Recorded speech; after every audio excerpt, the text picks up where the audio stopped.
You fought well yesterday. Your style is unorthodox.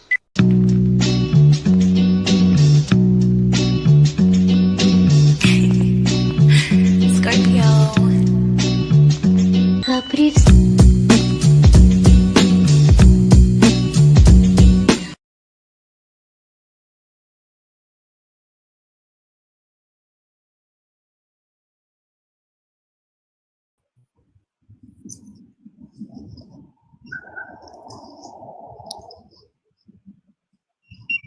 All right. So for those that you are on YouTube right now, I know this looks a little bit weird, but I'm on TikTok Live. I got a special different type of show that I get to do. So I want to shout out, John, I'm going to just mute you for a sec, bro, because there's a lot of background noise. I'm just going to shout out the chat real quick on YouTube before we continue. Shout out to my guy Ace, who's in the building. Theo Nosebleed Section, how you doing? FL Diver, salute. I got Tina in the building. Tina, how you doing? Who else is here? Sean Browning is in the building. Shout out to Sean Browning. Folks, I know this may look a little bit different, right? So we're doing an open panel conversation, right? If you want to join up and join the open panel, you have to do it on TikTok. You're watching us on YouTube, so you can drop whatever questions you want on the YouTube chat. I will be highlighting it, So if I'm looking over here, I'm looking at the YouTube just to get the comment section. Then Daniel Bari Sports section is in the building. Jonathan, how you doing? A. Becker's in the building. Salute. My guy, Ghost de la Isla. Folks in the chat, if you can, please hit that subscribe button, hit that like button. I'm going to give you the link. I'm going to drop the link in the chat on YouTube. This is the TikTok Live as well. If you want to join the open panel, there's a couple of rules. You got to obviously hit the follow button on TikTok and then request on TikTok, right? So I have it in the chat. You guys can go over to TikTok. If you guys want to join the open panel, I bring you guys up 1 second at a time. But before I bring you guys up, I got some folks that are in the building that are with me on the panel, and I want to highlight them. They're great content creators. I want to shout out Roro and JV first. Roro, let the people know, what about you, JV, your podcast, and where they can find you, brother. So we're me and JV do a podcast. We're called Diamond Discussion. We're on Spotify exclusively for right now. Me and JV are new to the game, working through some of the kinks, trying to get our stuff, fine-tuned before we maybe move on to other platforms, but eventually we will get there. We started this podcast a few weeks ago. We've been talking about it for, I would say, a couple of months, and I think we just released our 10th episode the other day. Yeah, we released our 10th episode. We talk everything baseball, Yankees, Mets, free agency. We're covering everything that's been going on. And we also do some short series. We call them Diamond Discussion Shorts, where they're about like 20 minutes long and they just focus on one topic. So we did a Hall of Fame edition. We spoke about the guys that would get into the Hall of Fame. And we broke down the MLB's top 10 list at every position. We released an outfielder one. We did infielder, starting pitches and relief pitches. So, if you go on, you'll see that there's a section where you can leave comments too. And we're pretty active on it too, on the Spotify. So you can leave comments literally on the Spotify, and we'll engage with you too on there, as well as Instagram and X. Copy. I want to bring up somebody else to the chat to join us in the conversation. Phil to Field is in the building. Phil, I'm going to get to you in a second, but I want to throw it over to JV. So JV as well, speak on it, because let the people know, Ro's a Met fan. JV, you're a Yankee fan. How did you two guys link up, and how was the first conversation when it comes to talking sports, if you guys want to get deep into it? So me and Roro, we actually worked together. We used to work together at Citi Field and the Garden. And we always talked about sports, always talked about baseball. And then recently we re-linked up, and Roro used to have a show, or he was involved in a show. And then, that went south, and he hit me up because he was interested in doing something. And, he knows my passion for baseball, and, it only made sense, So I was looking to do something. I didn't want to do something alone. So I just didn't even realize I should have put 2 and 2 together before he did, but he beat me to it. So we, linked up, and we've been shooting literally episodes since the beginning of, mid-January. So like I said, we've been doing this for about 6 weeks, and it's good that he's a Met fan and I'm a Yankee fan. It shows like the difference in between, in the sport. And, there's some things we do agree on and there's some things we disagree on. So it's like he said, we're working on it. We're trying to get, things down pat and find our style and our groove, but it's a good listen.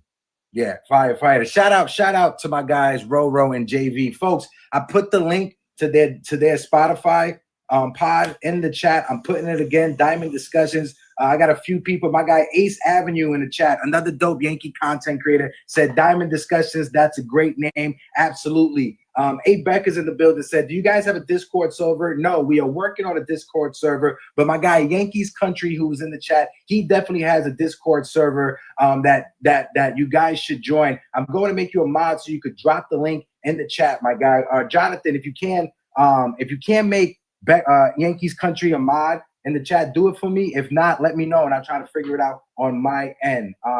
Yankees Uptown Sports, will you continue to do open panels on YouTube? Yes, we will be doing open panels on YouTube. Right now, we're doing them on TikTok. We're doing the open panels on TikTok, and they will be on YouTube. All you gotta do is have a TikTok account, join us, follow me, hit that follow button on TikTok, because we're growing over here on TikTok and we want to bring more people into the conversation. Another dope content creator that I know, he's a Milwaukee Brewers fan, right? I know the name Brew Crew. You guys remember that from the old channel, but it's a new channel. I want to shout out my guy, Brew Crew Sports. He is a dope content creator. Like I said, a Brewers fan. Brew, tell the folks about you. Let them know where they can find you as well. Go ahead.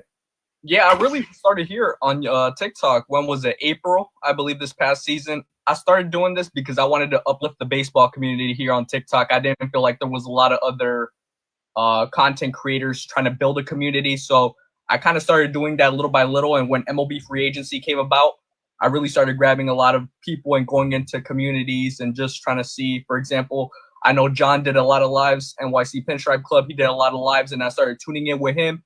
We started talking baseball, and it was really great, productive talks. And I overall just want to continue doing that, especially this season. Obviously, like you said, I'm a Brewers fan.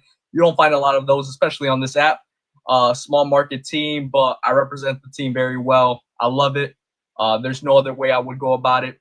And when it comes to doing content on here, it's just Brew Crew Sports World on TikTok. I do pure baseball content, not just Brewers. I cover every team, and I try to do it to the best of my ability. Yes. Brew, make sure you guys follow my guy, Brew. He's on TikTok. He is on YouTube as well, you said, right? I'm on YouTube as well. Same thing, Brew Crew Sports World on YouTube as well. Yes. So shout out to my guy, Brew Crew. We're going to keep the conversation going. I got my guy, John in the building, NYC Pinstripe Club. Big John, how you doing, brother? Everything is good, Hector. Everything is good. Yeah. Everybody knows I'm NYC Pinstripe Club. I started doing the Yankee TikTok, you know, because I love the Yankees. I've been a Yankee fan ever since I was a kid. I love talking baseball, you know, and this we've been growing. We've been growing every single day. We've met a lot of good people in this app, a lot of good creators, and we're just keep growing. And the TikTok family is just getting bigger and bigger. And yeah, I just like everybody who we're associated with. I'm glad I met Uptown Sports, Brew Crew. We all how you say it? I'm lost right now. It's a family, bro. It's a family. You can say it's a family, bro. It's a family affair over here. Basically, it's a family. I just love everybody that we're involved with, and we're just getting bigger, Hector. Absolutely. Folks on YouTube, if you guys can, hit that subscribe button, hit that like button. We're sitting at 4,838 subscribers on YouTube, on our way to 5K. If you guys can't hit that subscribe button, like I said, also make sure you guys are following everybody else that is in the chat. Yankees Country, I'm going to make you a mod right now. I am on the YouTube. I'm adding you as a moderator, so you could drop the link to the Discord in the chat. My guy Jasson from 161 River Ave is in that Discord as well, so you guys have good conversation. And like my guy, I think FL Diver said, good things are yet to come to those who wait. Absolutely, FL Diver. I appreciate you, brother. We're going to keep the conversation going. We got Gabriel up here. Gabe is not a content creator, but he's the only Dodger fan that I love in my life. Gabe, how you feeling, bro? I'm doing good, baby. How you doing? I'm doing good, my guy. Just here, down here in spring training, having a good time, enjoying the conversations with this amazing panel and you, Gabe. But let the folks know about your fandom, how much of a diehard Dodger fan you are, and just give them some backstory about you if you want. I'm originally from LA. I do live outside of Atlanta now, but I grew up a Dodger fan. Baseball was always my favorite sport. And I started joining Y'all's Lives, I think it was Pinstripe Club, actually, the first lives that I joined. And I feel like I'm a numbers guy, so I like to, in high school, math was always my favorite subject. So I kind of like look at baseball from an analytical perspective. I also like to look at the money aspect of it. So I feel like sometimes in these discussions, I might bring a slightly different perspective. But I've been a Dodger fan since I was a kid. I really don't remember when my first game was. But I've been through the thick and thin, through those Frank McCourt days, which is the worst era that I've lived through. But just here enjoying the conversation with you guys. No, definitely. And we're going to keep the conversation going. We're going to talk about Yankee spring training. I'm going to give you some insight as well. I'm just letting you guys know when it comes to tomorrow episode, Grace and I will be live. I'm working on a guest. We got Dr. Ahmad Andrews, who may be coming in just to give us some more inside information when it comes. He literally just DM'd me right now, Dr. Jesse Morris, who may be coming on to the show in the morning to discuss Giancarlo Stanton and to get more of a dive into it, right? And I got somebody else who came up and joined us in the conversation, Phil to Phil. Phil is very unique because he is a Yankee fan from Indianapolis. He let us know that, but he joined these conversations. Phil, how you doing right now? We're live on TikTok and YouTube. How you feeling, bro? I'm feeling good, buddy. I just came in, say what up, see how you doing down there at spring training. Wanted to just talk a little bit, see what you guys were thinking. See your guys' perspective because you're there firsthand right now. I'll be down there, I'm sure, soon, but just thought I'd say what up. Yeah, I appreciate you, right? And the number one news that is coming out right now is Giancarlo Stanton. And when it comes to Giancarlo Stanton and his injury, this is something that Giancarlo has been dealing with dating back to the postseason, right? And yes, Yankees Country Discord is right there. You guys feel free to join it. It's great conversations. Like I said, shout out to Yankees Country. He posts me to Discord. We're going to be doing a lot of great work during the season, so I appreciate you, Yankee Country, as well. When it comes to Giancarlo Stanton, Big Gio is in the building. How you doing, Gio? I got some folks that are in the queue. I'm going to bring you guys up momentarily. Morgan Forgy, Adam Harrison. I'll bring you guys up in a few. I just wanted to get this out there. The Ace Avenue with a $5 super chat over there on YouTube, helping us keep the lights on. I appreciate you, Ace. It keeps the lights on and it helps me buy anime, because I'm a big into anime. But also, when it comes to Giancarlo Stanton, it's an injury that he's been dealing with since last year, since the postseason. How it came out, it feels like the Yankees and Giancarlo Stanton thought it was more on the minor side than the major side, right? The minor side, when it comes to a low strain or whatever it is, and his elbows, tennis elbows, it's normally a 3 to 4, maybe an 8-week recovery time. And that's what the Yankees probably thought coming out of the World Series, that he'll just rest during the offseason, get his recovery in, and then he'll be good to ready to go by spring training.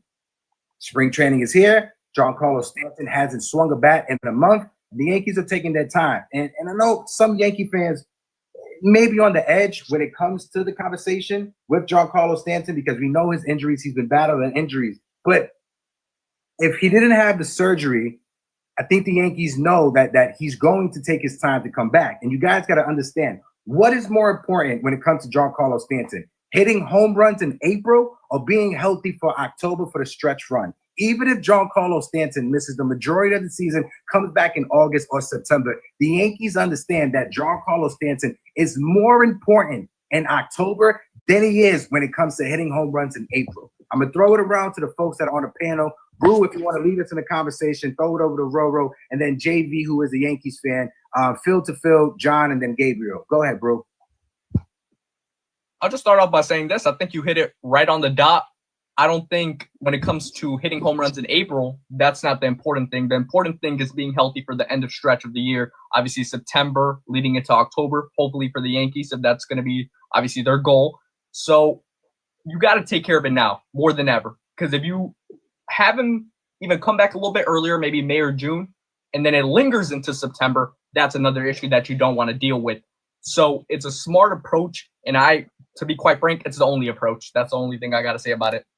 Copy. Solid take. Roro, let the people know what's your thoughts. And also, folks in the chat, Guys, if you guys want to join us in the conversation, we got over 100 people watching us on YouTube and Twitter right now. Click the link. I'm going to drop the Twitter link. Jump on over to Twitter. Come and join us on the conversation. Go ahead, Roro. So I'll say this before I even get to that. Forgive me for earlier. I just want to say, Hector, thank you for doing this. Thank you for having us up here. This is a pleasure. I mean, you and I and the rest of the panel, we pretty much talk on a daily basis, and it's awesome to deal with you guys all the time. I mean, we get a lot of insight from everybody. So I just wanted to shout everybody out. Thank you.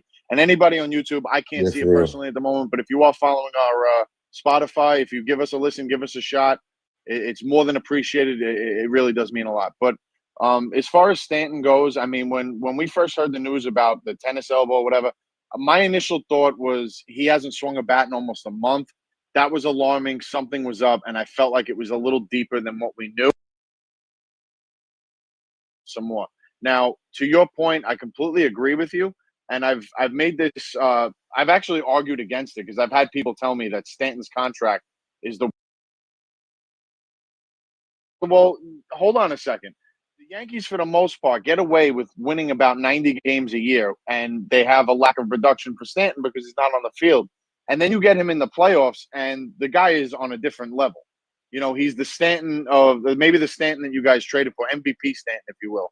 So is the trade-off to his contract, maybe he doesn't play every game. Maybe you get half a season. But if he's ready and available in October and does what he's capable and what he's been doing, can you really say it's a bad deal? Yeah, I 100% agree with it. And when you look on the flip side of the contract, I know this year he's making about 30, 35 million. Next year, it decreases because the Miami Marlins, they start picking up the back end of his contract. So solid point, Roro. Appreciate you. Everybody that's in the chat, smack that like button on TikTok. You guys on YouTube, you guys see the heart that's on there on TikTok. They got it on YouTube as well. Please interact with the emojis and the hearts on both TikTok and YouTube. JV, my brother, I'm going to throw it over to you and then throw it over to Phil and then John. Go ahead, JV.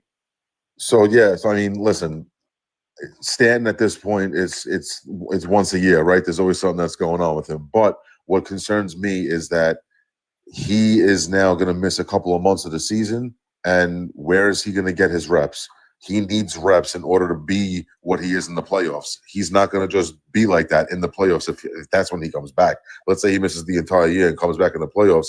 I don't know how much of a groove he's going to get in. So he needs to be able to get his reps in and, you know, get the rhythm and be in that lineup with the guys and get, you know, a little bit of a camaraderie going, because that's going to be a problem. If he comes back and he starts to struggle, that may carry over into October, and he may have his little spurts where, you know, he looks like he's going to be okay, and then he goes on those 1 month droughts where, you know, he strikes out 20 times, he's 1 for 25, people are booing him out of the stadium. You know, I don't want to see that happen, but it could very well happen if he doesn't get enough reps, and that's what's concerning to me.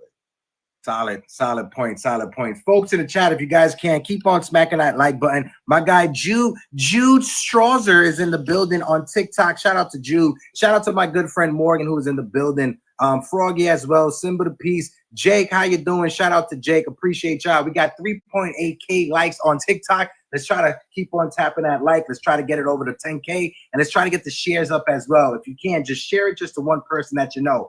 Phil, I'm going to throw it over to you, my brother. Appreciate you joining. What's your take when it comes to Giancarlo, how I laid it out? Yeah, I want to say Jude's my boy. He's excited I was in here talking. So what up, Jude? I'm going to give Jude a follow right now. I'm going to give Jude a follow. Shout out to you, love Jude. That. He's a good dude. He's in my. I'm not disagreeing. I don't think it's bad to get reps, but you got to remember who we're talking about, right? It is Stanton, right? I think he needs his reps. I think he will get those reps. But he's a competitor, right? He wants to win. He wants to play in the big moments. He's clutching the big moments. Let him be the big man on campus, you know? And as Yankees fans, you know what I'm struggling with right now? I struggle with the up-down attitude of Yankees. Like, that's always my hardest thing with Yankees fans. We're the best and worst fans, like the light switches on and off, right? And so I think we just got to be more consistent with, you know, too many people are hating. Too many people are saying we never should have kept him, this and that. And, you know, all the garbage. They're saying it about Dominguez right now. I'm not switching subjects yet, but it's just like, it's too much. Mm-hmm. They do it with my boy Carlos. They do it with everyone. And they turn on him. Here's what you got to realize. Stanton, he's a competitor. He's going to compete. He's gonna be okay in the long run. Like, he'll be all right. come October, it won't matter. It won't matter. He'll be clutch when he needs to be clutch because that's who he is.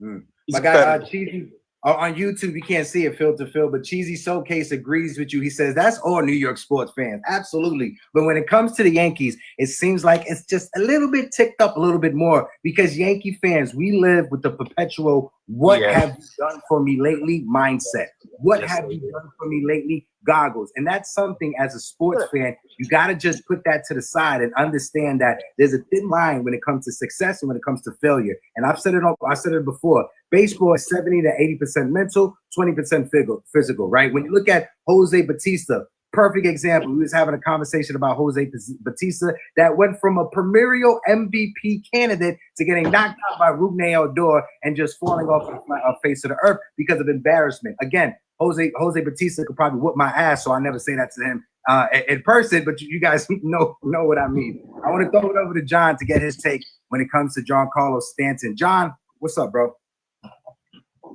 Yeah, what's good, bro? I think Giancarlo Stanton's gonna come back very strong, man. I know he's probably gonna be out for a couple of months, but I know for a fact he's gonna want to come back.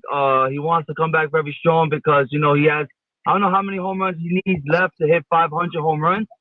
I think he needs like about 70 to 75 home runs. He's 79 away.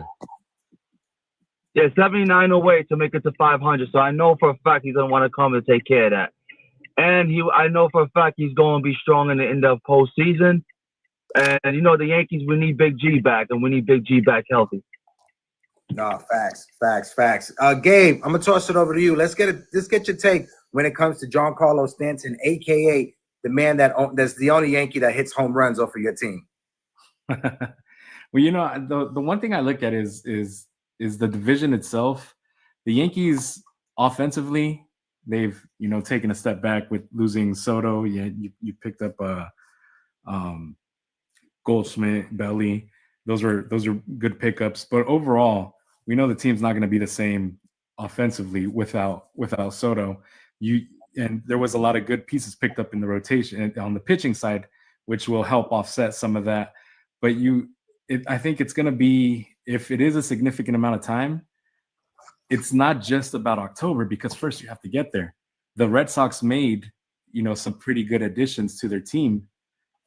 I think personally, I think they're going to take the division, and then you have teams like the Rangers, the Athletics, who've made strides as well. So that division, the wild card spots, they're going to be pretty tight as well. So first, you have to worry about that, just getting to October 1st. If he's out for a significant amount of time, then it is something you have to worry about. It is something that Cashman will have to address as far as bringing in another piece. We've talked about third base often with the Yankees, or second base, but it is an issue that offensively is definitely going to have to be addressed if he's out for more than 2 months of the season. 100%. Again, shout out to folks in the chat. My guy Cheesy Soulcakes, more Soto talk, and he loves the Soto talk. Jacob Petruzzi, he makes a great point.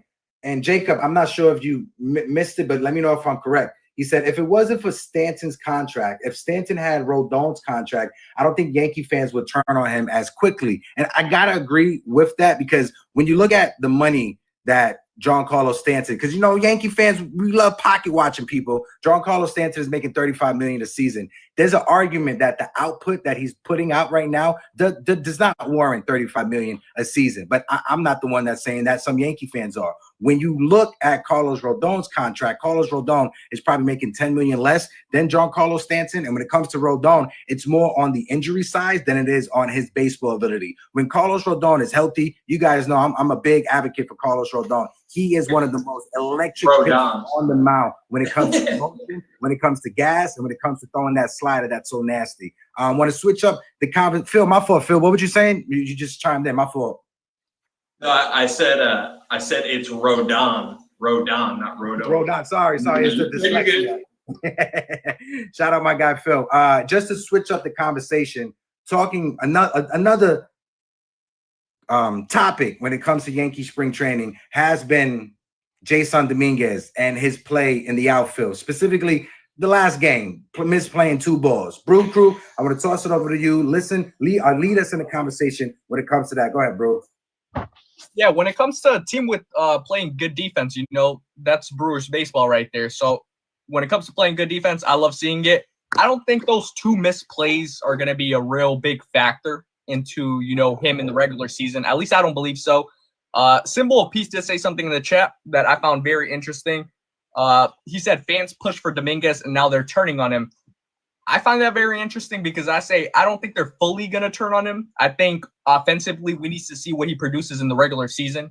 I don't think it's the end-all be-all from a spring training mishap, if I could be honest. I think he'll be all right. I think he's still going to be all right. I'm not going to project, his stats for this season, but I think he'll have a good season. Yeah, I think when it comes to the Martian, and Donnie Clark in the chat said, the Martian has landed. Donnie Clark over there on YouTube. Absolutely. FL Diver said, Donnie, it's been a long time, bro. Absolutely. Welcome to the chat. With Jasson Dominguez, he is still a young guy who is learning how to play left field, right? Again, there's no excuses. I get that. I understand that. The Yankees are positioning him to play left field. It's different routes to the ball. He lost the ball with the sun in his eyes, and it was super bright in the field. I was there yesterday as well, and they misplayed it. Cody Bellinger was able to pick him up, throw out the guy at second base. I understand it. This is all a learning curve for Jasson Dominguez. When it's all said and done, if Jasson Dominguez is still struggling by the time the season starts in left field, the Yankees are just going to move him to center field where he's more comfortable and have Cody Bellinger play left field. The reason why is that the Yankees are trying to set it up for Spencer Jones to be the future center fielder if he pans out in AAA. And I know that may frustrate some Yankee fans, but with Cody Bellinger and his versatility, he could play left, he could play center, he could play right, he could play first base. Like, he's versatile, right? It's not going to be hard for him to just move over to play left field, and it's going to be easy for Jasson Dominguez to pick up playing center field. Roro, I'll toss it over to you. Folks in the chat, like Donnie Clark said, hit that like button and hit that subscribe button. Go ahead, Roro. So as far as the Dominguez thing, I mean, look, we could all probably, like you mentioned, the sun, it was very shiny out there. It was very bright. So that had a problem. What I could say might be concerning is the fact that it was such a thing for him to move the left field. He had some miscues last year with the limited time that he did play. So now, the pressure is on. And now this couple of mishaps had happened, regardless of the sun or not, he's feeling that. So you don't want his confidence level to completely drop through the floor.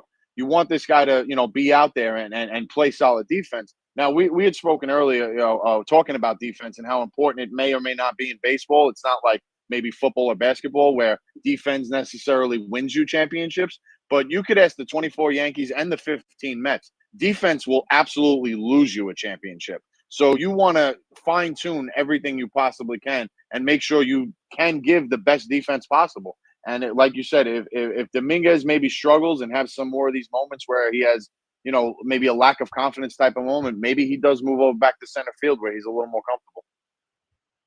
Solid point, Roro. JV, what's your thoughts on it, brother? So listen, yeah, I mean, obviously it's literally one of the first plays he's had to make in the entire spring, and it wasn't a great one, obviously, yeah, but the sun is in his eyes. But listen, I don't know why they moved him out of his comfort zone. I understand that they're banking on Jones being the center fielder, but I do think Bellinger should have started the year in left and maybe keep Dominguez as comfortable as possible and keep him in center field, because to me it's a complete 180 how he plays center field, his center field defense to his left field defense. That's just me. When he's in center field, he looks completely different. He looks way more calm. He looks way more focused. He looks way more comfortable, and that only is going to translate in him being more comfortable at the plate. So to me, I think maybe they should have focused on getting Dominguez in center and putting Bellinger in left. Like I said, you could always switch them if you wanted to, and you could always get Dominguez's reps in left, but I think he should have started in center field. That's just my opinion. And like I said, Bellinger is so flexible, you could put him anywhere, and I think that would have just helped Dominguez in the long run.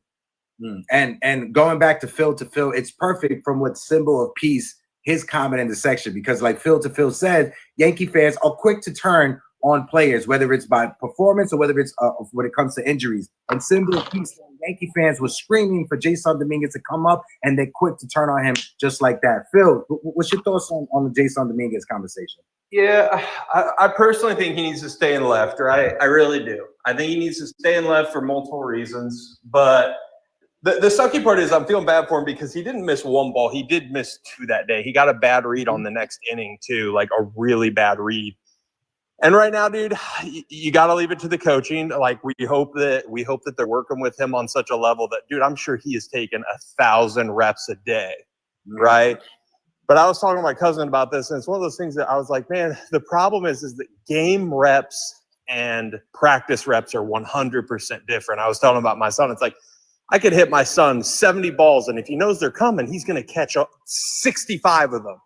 And they're going to be hard catches, and he's going to catch them all. But the moment you put him in a game where he has to read it off a bat, in the moment, in the heat of the moment, it's 100% different. That's what people forget. It's like, you know, they remember all the times when they were in Little League and people hitting them balls in the outfield, and they're just snagging. It's like, no, the problem is that in game, you have to be able to read. That's what makes some people so different. Personally, this is my personal opinion. I really wish they would have brought Doogie back for one more year. I know people think I'm crazy for that, but I think you could have had such an elite outfield defensively, and given Dominguez the rest days for Judge, especially Judge right now.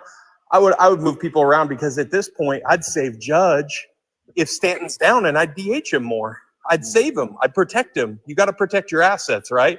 And that's an asset. I would have loved to see them sign Doogie, play him in left belly, and then play right. And then honestly, Soto really struggled with outfield, right? He was not good, right? Like, we can all be honest. He was not well run. It looked the same, honestly.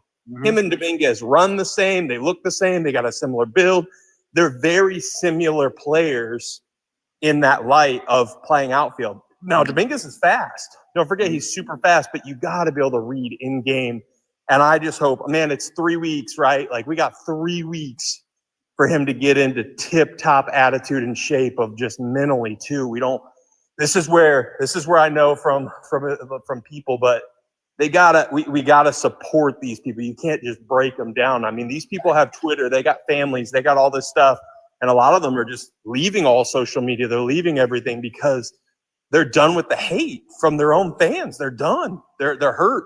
We're hurting our own fans. So I think that, again, you just need to rally around them. Hope that the coaches are doing the right thing, getting them the right reps. And again, he needs to get game reps like crazy. Facts. You hit it right on the head, Phil to Phil. I want to shout out some people. Tank 34200 is in the building. You know what? I'm gonna give Tank a follow just because he commented on the conversation. Said he's liking the conversation. Appreciate you in the building. Vinny is liking the live. Appreciate you, Vinny. Appreciate Roro for liking the live as well. Again, make sure you guys follow JV and Roro. I dropped their Spotify link into the chat as well. The Ace Avenue on YouTube. He said this. I'm gonna say this before I throw it over to John. Ace said the same Yankee fans that are saying we need to play the youth are quick to turn on the players. I want Jasson Dominguez to be afforded the same time to develop like Anthony Volpe. Ace, 100%. Jonathan, I'll toss it over to you. Shout out to Harrison, who's in the building. I'm going to open up the open panel a little bit more. We're going to let some people go and bring up some more people because we only got 2 more box that's available. John, I'm going to toss it over to you. Let's get your take on the Martian, Jasson Dominguez. I think Jasson Dominguez is gonna be all right, man. The Yankees got him in a full package boot camp, trying to help him be an elite left fielder. So all this, everything that's happening in the spring training is part of the routine that he's going through. So hopefully, Jasson Dominguez can have a successful year. I think he's gonna get better. You got to give the kid some time, like somebody said. If they gave time to Volpe, give time to Dominguez. I think he'll shape up in left field. Yeah, my guy Nosebleed section in the chat says, hopefully Dominguez wearing Torres jersey number does not affect his defense. We need to sacrifice a live chicken to remove some of that bad juju. Absolutely. The Nosebleed section. Gabe, let's get your take when it comes to the Martian, bro. As somebody whose organization actually develops their youth, what's your thoughts on the Martian? One thing that we did a lot in 2018, 2019, 2020 is we let the kids play, and we let them go out there and make mistakes. That's the only way you're going to grow. You can apply that mentality to anything in life, and you got to let him play, let him make those mistakes, let him figure it out. You know, from everything I've read is that he's a pretty good center fielder. Center field defense is one of those positions that I think translates everywhere. You know, if you can play a good center field, you can play a good left field and a good right field. It takes some time to adjust, but you can do it. So, you know, you just have to go out there and let him play. Let him make those mistakes. And correction, Jasson Dominguez is wearing number 24, not Gleyber Torres' number. Sorry about that. Brew, I'm tossing it over to you. Lead us in the conversation. This is what I like to do on the open panel. I like to toss it over to the people that are on the panel to lead the conversation. So, Brew, whatever topic that's on your mind, baseball related, Yankee related, throw it out there and lead us. Throw it around to Roro, JV, Phil, John, and Gabe. And I'm going to bring up some people from the queue to join us. Perfect. I was watching a video earlier, actually. It was a video from this guy named Giraffe Neck Mark on YouTube, very well-known MLB content creator. And there was a hot topic in this video that, honestly, I kept thinking about it. Even when I was eating earlier, I was all like, is it possible? And the take was every team in the AL East finishes above 500. And I kept thinking about it because, obviously, you look at Baltimore, Boston, and Yankees, they're expected to finish above 500, if I can be quite honest. And then I kept thinking about those last two teams, the Blue Jays and the Rays. The way Kevin Cash manages the Rays, I wouldn't be surprised if they finish 81-81. And the Blue Jays, you know, there's still a lot of uncertainty with Vlad, should I say. But you could see that team maybe fighting for a wild card spot. You know, the additions of Santander, Jeff in the bullpen, obviously Max Scherzer in the rotation. They made some good additions. Also, Andres Jimenez. So is that a possibility for all teams in the AL East to finish above 500? That's just a question I'll throw out to you guys. Okay. Roro, that's a solid question. Go ahead, Roro. You can lead us in the conversation. Folks on YouTube know as well. What's your thoughts on the question? Go ahead, Roro. I'll be honest, that I didn't even think about that. Brew, I'm glad you brought that up because all the teams in the AL East definitely have the capability and the talent to do that. You know, I mean, you can never sleep on Tampa. You know, they always seem to be in the mix no matter what. They scout their teams very well, their young guys very well. And I always make this joke. If Tampa Bay is calling you up about a player they might want to trade for, hang up the phone because they seem to know things that we don't because they always seem to get the best out of the deals. So, you know, as far as Tampa goes, I could say, listen, Boston has improved. Toronto has improved. Every team in the American League East has shown improvement. We'll see. Maybe we have a team that underperforms. Maybe they all overperform. But I don't think that's as wild as to take now. Now that it's out there and, actually thinking about it, I really could see that being a possibility. Copy. JV, let's get your take. My guy Phil drop down. Phil, thank you for joining us in the conversation. Appreciate you. Not sure if you're still watching, but thank you so much for tuning in. Go ahead, JV. Yeah, so I honestly think because with the addition of Bregman now in Boston, I think it's a 3-team race now. You know what I mean? In the AL East, I for some reason, in case anybody's wondering, the 3 teams for me is the Yankees, Baltimore, and the Red Sox. The Jays, to me, I don't know. They just can't get over the hump. I don't know what it is. They don't scare me. Last year, they had a really bad year. I just, even with the additions this year, I just don't think it's going to be enough to move the needle in the AL East. I think the 3 teams ahead of them are just better than them. I think Boston's better than them. I think even though Baltimore took a little bit of a step back, I still think they're better than Toronto, and I think the Yankees are better than Toronto. So I think that's the 3 teams that Toronto's going to have an issue with. So, yeah, I do see that this is a 3-team race this year. I think if all 3 teams have 90 wins, you're going to see a lot of the AL East in the playoffs this year, representing the playoffs in the wild card and division winner and possibly get into a division round. So, you know, it's going to be interesting. I think if everybody stays healthy, it's going to be definitely one of the tougher divisions in baseball. I want to shout out my good friend Jill in the chat. One half of the Snow Moon twins. Jill, how you doing? Hope all is well. Jill says, nah, Bregman doesn't scare me with Boston. I got to agree with you on that one, Jill. Appreciate you in the comment section. My guy Jacob Petruzzi, Roro, said, that's why we didn't trade for Yandy at the trade deadline with the Tampa Bay Rays, because Tampa, regardless of if they're in it or not, they're still a pest, and they knew they had to regroup for this upcoming season. So they wasn't going to trade a guy like Yandy or Pete Fairbanks. So I want to shout out Canada. Yeah, like I said, if Tampa Bay's calling you, hang up the phone. Absolutely. Ken says, greetings, Hector and the crew. How's it going on? Appreciate you, Ken. Shout out to you. Again, we got over 110 people in the building on YouTube. over on Twitter, on YouTube. If you guys can't, smack that like button, hit that subscribe button. We got over 20 people joining us on TikTok. If you want to join the open panel, I'm gonna drop the link for TikTok. You guys have to be following me, and then I'll bring you guys up. John, I'm gonna toss it over to you, and as I toss it over to you, I'll bring in some of the people that are there in the open panel. I'm gonna bring up Adam real quick, and after we go around, I'll bring up Harrison next, and then Froggy. Go ahead, John. I think it's gonna be a 3-team race. I think it's gonna be Boston, and the Yankees gonna be neck to neck with Boston at the end. It's gonna be Yankees, Boston, and the Orioles. That's gonna be tough in that division. Hold on. Yankees country is in the building. Yankees country, if you want to come up, bro, you're more than welcome to come up, my guy. I just sent you the invite. Gabe, toss it over to you, Gabe, and I'll toss it over to Brew I'll give my take, and then we'll toss it over to Roro for the next topic. Go ahead, Gabe. So as far as having everyone finish 500 or better, if the Rays were in a different division, I think they could definitely finish better than 500. But when you have it's a top 3 heavy division, the Yankees, Red Sox, and the Orioles, they're going to beat up on the Rays, even if they are pretty talented. So I don't see them finishing above 500. Like I said, if they were in the Central, I could definitely see them being above 500. But as of right now, I don't see it.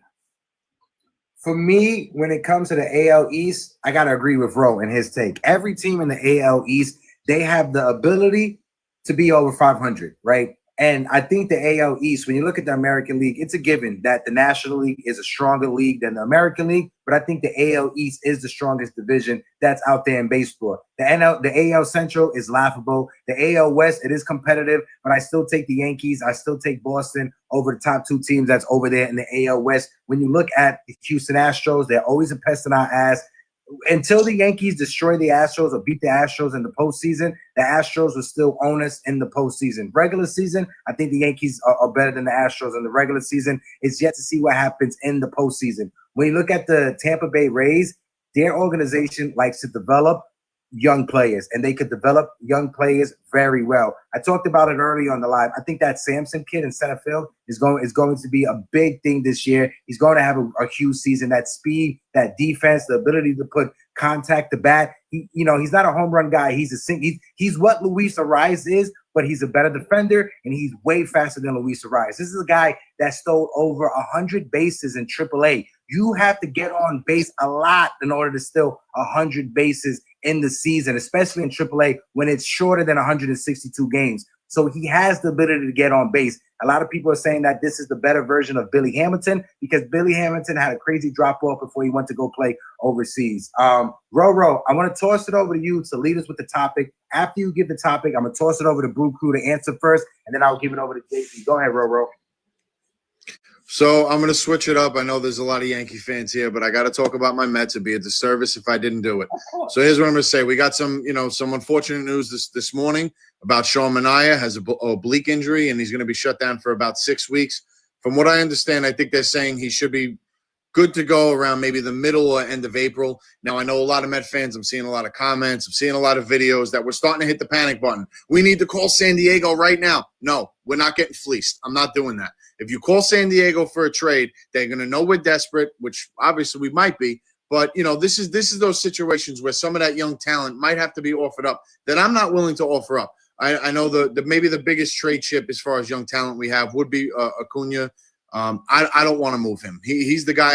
I like what I saw last year in the small sample size, but I don't want to move him. Now, as far as the Manaea injury goes, this is why you have depth. This is why they signed a boatload of starting pitching. Now, they may not be the sexiest names out there, but it's still depth to get you through these humps because, listen, no starting rotation stays healthy for a full season. But what I will say is maybe this opens the door for a resurgence from Matt Allen. He was a very high prospect in the Mets organization a few years ago. He's dealt with some injuries, but as of right now, he looks pretty decent. Now, another thing, it might be too soon to be plucking this feather, but maybe Sprout. Maybe Sprout makes this rotation. Maybe this is what elevates him and gets him in. I'm not banking on that completely, But as far as Met fans goes, listen, I know our rotation has been the most questionable thing going into this offseason, and I'm just going to say this. Don't hit the panic button. These things happen. Yeah. I want to highlight D. Rels in the chat over on YouTube. I agree with you. The AL East is not stronger than the NL East. I never said that. Maybe you misheard what I said. What I said was when it comes to the American League and National League, the National League is stronger than the American League. And when you look at the American League, I just think the AL East is the strongest division in the American League, not all in all of baseball. Sorry about that, D-Rose, if you misunderstood what I said. Brew, I'll toss it over to you. What's your take on the question and toss it over to JV? Yeah, I got you. When it comes to the Mets and this injury, that's now 2 of the 5. Montas, Minaya, they're going to be out for some time. For me, if you look and you give the Padres a call for Dylan Cease, that wouldn't be the worst thing. Why? Because it'll be a 1-year rental, meaning the package won't be that big. You can make something work. And truly, a lot of people, I feel like, before the season starts, are going to be calling the Padres for Dylan Cease. Now, with this injury for Sean Manaea, I think the Mets should be one of those front runners to be calling the Padres for Dylan Cease. The Padres right now, the org, it's in shambles, if I could be quite honest. So it'll be a thing. If I was a Mets fan, thinking about it, Cease wouldn't be the worst addition. It actually would amplify that rotation even more. And it being a 1-year rental, you maybe want to bring him back after if he has a great year. Maybe not. It just depends. But it's not the end of the world. You won't have to give up that much of a haul.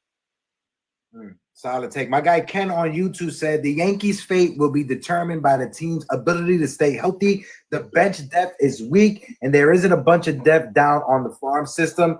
They always say your best ability is availability, right? When it comes to a team, every team has that over their head. If they can stay healthy, they can get in the postseason, or they can compete for a spot in the postseason. Any team in Major League Baseball, if they miss out on their big stars, if they don't trade for anybody at the trade deadline, they may not make the postseason, right? Health is not guaranteed in baseball. You never want to root for any team or any player to get injured. You never want to root for that. If you're a fan that does that, I kick you out ASAP. JV, I want to toss it over to you to get your take when it comes to Sean Manaea. And should the Mets hit the desperation button and trade their prospects for Mr. Dylan Cease, who's never won a Cy Young or finished top 3 in Cy Young award voting? That's just my opinion. I don't think you're gonna hit. I don't think you have to hit the panic button right now. But I think your legs are definitely shaking as you're sitting in the chair. In the at your desk in the GM's office. I mean, if you're Stearns, you definitely don't want to see Montas and now Manaea go down. You can kind of deal with Montas a little bit, but you can't really deal with Manaea. He's your number 2. So now who slides in? Is it Paul Blackburn? I mean, do you trust him? I mean, I know David Peterson is probably somewhere in that rotation. Now, does he slide up? I mean, you're putting a lot of pressure on these guys. And honestly, I told this to Roro a couple of days ago. You really put a lot of pressure on Clay Holmes. If Clay Holmes doesn't really perform coming out as a starter early, that bullpen is going to get taxed by June. Mark my words. I don't want Met fans to get upset at me. I'm not trying to piss off Met fans, but if those top 3 guys now, and you're missing 2 guys, so if the guys that you plug in don't pan out, and Holmes is struggling and can't last 3 innings, and he's got 1 inning with 42 pitches, and he can't come out, and the bullpen has to pitch the 8 innings to make up for it. That's gonna hurt you weekly. Unfold in the season, and it's not looking pretty. Where the pitching can't hold up, you may have to hit the panic button at some point. Before I toss it over to Phil, thank you for coming back up here. Jacob Petruzzi said, Ro, what would you grade the Mets offseason? I know y'all got Soto, but starting pitching was your biggest need / concern. And y'all kind of swung and missed when it comes to adding a legit pitching. And this is my guy, Jacob Petruzzi. Shout out my guy, Jacob Petruzzi, who's one of the top moderators on YouTube. Shout out my guy, Jacob. Go ahead, Roro, and I'll toss it over. So what I would say to that is the X factor that not a lot of people play into this situation, and that's Jeremy Hefner. I mean, this guy has survived 3 managerial changes. That says something. He has gotten the best out of a lot of pitchers that have come his way, that have, come through the organization. Just to name a few, Taijuan Walker. We saw what he did with Sevy and Manaea last year. And that's just to name a couple of guys off rip. So as far as the Clay Holmes and the Montas things, as long as they stay healthy and can be on the field, I think what Jeremy Hefner, with his wisdom, what he could provide to these guys and how he could potentially maybe change them, or, you know, get the best out of them, I'm a little more optimistic than maybe a lot of people that, you know, are freaking out about, you know, their lack of signings, because David Stearns has pretty much come out and said he is not into giving starting pitchers over the age of 30 long-term contracts. Guys, I just put the goal in the chat right now. I'm pinning it right now. If you guys can, send one heart. It's literally like $1. It helps out with the live when it comes to the algorithm as well. Appreciate you guys. Shout out to my guy Gabe. Shout out to my guy John, Gabe, John, JV, Brew Crew, Phil, Adam. Adam, we'll get to you in a second. Phil, what's your take when it comes to Sean Manaea and the New York Mets? I know we're Yankee fans, but we like to just talk about baseball in general. What's your take when it comes to it, bro? I think that their pitching core is really going to struggle.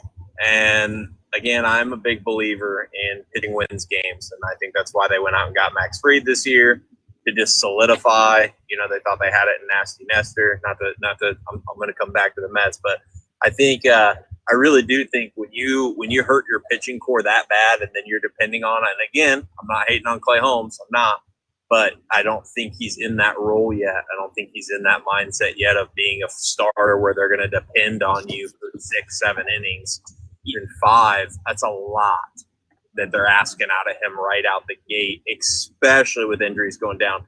And the sucky part for them, it's good for us, right? The sucky part for them is that they are going to have to scrape the barrel. They're going to have to go find people, or they're going to have to play prospects, and they're going to have to figure things out real quick. Or they're not going to have you can't just depend on offense. Like, offense is like a great thing, and I think Soto and all these people are going to make a big difference for them, obviously. But I mean, Soto can only get up to bat how many times per game, and we can walk him how many times per game. So at the end of the day, they better have pitching to back it up, or they're not going to be able to fight. Facts. I want to shout out the chat. My guy D-Rail says our biggest weakness last year was the bullpen, and we fixed that this offseason. I got to agree with you, D-Rails. Also, folks, Ben Rice. We'll get to Ben Rice, but I'm trying to make some merch around Ben Rice, right? Benny Blanco from the Bronx, right? If you guys ever saw that movie, you already know Benny Blanco from the Bronx. That's Ben Rice's nickname. If somebody starts using it, I'm going to find you, and I may key your car. John, I'll toss it over to you, my guy. Let's get your take on the conversation. Go ahead. What's your thoughts on Sean Manaea? You're muted, John. John, you're muted. Yeah, my bad. Yo, it's sad for the Mets, man. And it's the start of the season, and he has to go down like this. But, you know, they're going to have to go out and get somebody, you know, ASAP. You got Katana still out there, probably just bring him back for a 1-year deal, you know? Or somebody, maybe hopefully somebody from the farm system could be the savior to help be that one that could help out with, because Manaea is out, you know? But I don't know, it's sad that Manaea is out, and it's sad that who else is out? What's his name? Another pitcher that they have that went Montas. Yeah, so two of their pitchers in the starting rotation went down. They just got to go to either to the farm system or bring somebody from the outside. Copy. Solid take. Gabe, let's get your take. As a team that struggles with starting pitching, what's your take on Sean Manaea, Gabe? You know, I think it's one of the things I appreciate about the Dodgers this offseason, right, is the fact that they were able to go out and get, 15 starting pitchers, just because I know we're going to need them all throughout the season. And I think, I know the Mets, that's eventually what they're trying to do, is build something similar to the Dodgers. And a name that John just brought up is Quintana. It's like, I don't understand why at this point that should be, I think, the first call you make. Dylan Cease, I'm going to have to disagree with Brew Crew here on as far as a package for Dylan Cease. The fact that you have 12 teams make the postseason now, even if it's for a rental, that's what's going to drive up the price on a Dylan Cease. There's so many teams that when that deadline comes, you're going to have 15, 16 teams, looking for starting pitching. And it's with all the injuries that every team sees nowadays, everyone's going to be calling the Padres if they're not calling them now. You're going to have injuries, from day one. I look at, for example, with Bobby Miller, he got hit in the head. He looks good, though, but I think we've seen now 3 pitchers get hit in the head.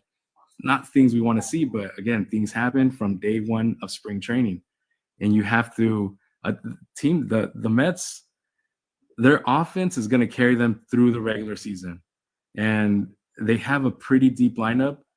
But when we get to that postseason, when you're facing elite pitching, they're going to need to counter that with some more elite pitching themselves. I do think Clay Holmes is going to be good.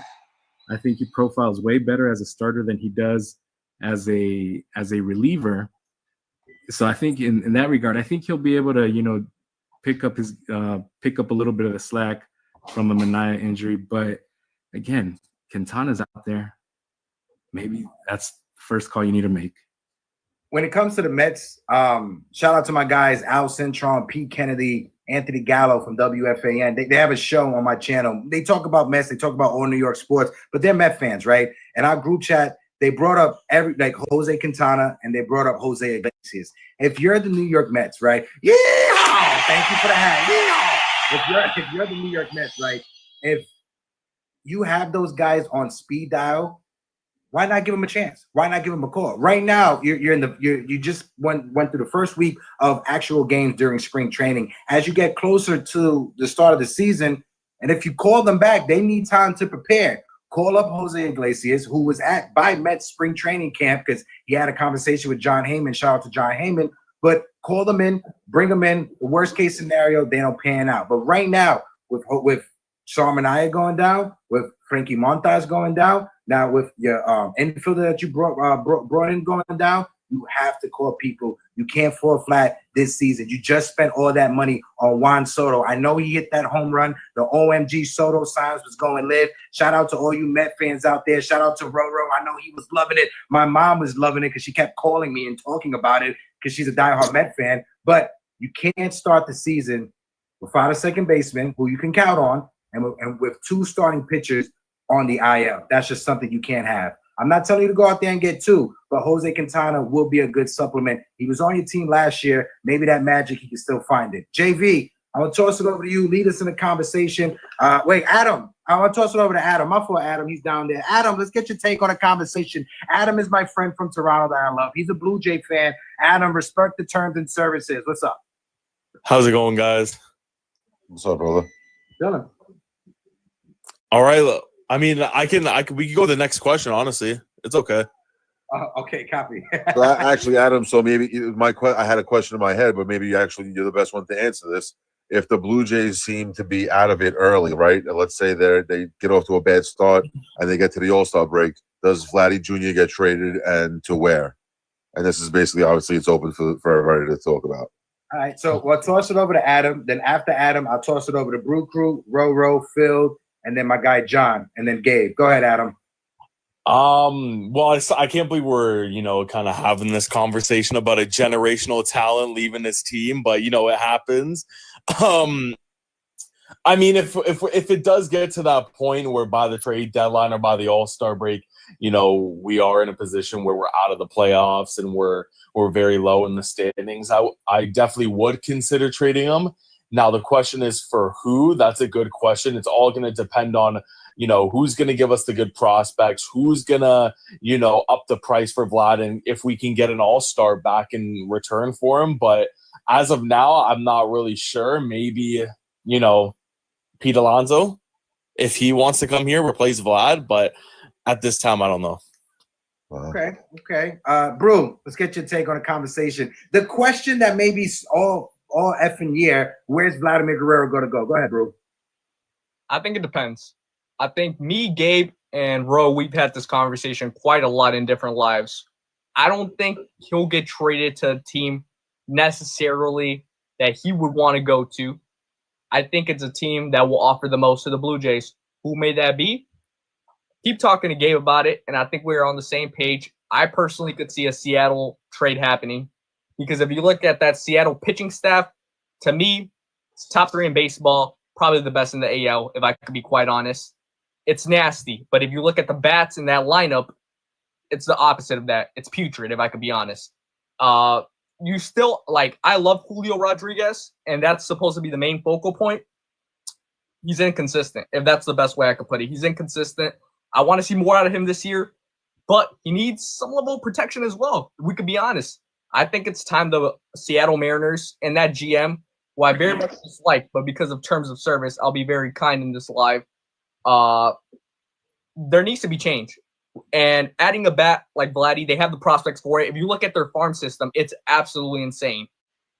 I could see that happening. I think they could offer the most.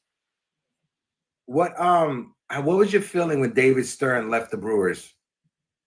I mean, I knew it was going to happen. You know us. Don't let me start getting to talk about Mark Antanasio. If not, this live will for sure get pulled down. But one thing I will say straight up about David Stearns, always been a big fan of Stearns. From onwards of like 2018 to 2022, I believe that was his last season with us, or 2020. Yeah, 2022, I think was his last season with us. Always a big fan of Stearns. Always have been. But when it comes to the Brewers org, and I didn't want to talk a lot of Brewers being a homer on it, I think we were able to find another great GM in Matt Arnold, and we were able to balance it out well. But when it comes to Stearns and what he's done in New York, I think now he has the keys to do way more things than he would be able to do with the Brewers being the smallest market in Major League Baseball. So I think I wish nothing but the best for him. He did great things in Milwaukee. Are the Brewers really the smallest market in all of Major League Baseball? They are. They 100% are. Smaller than Tampa?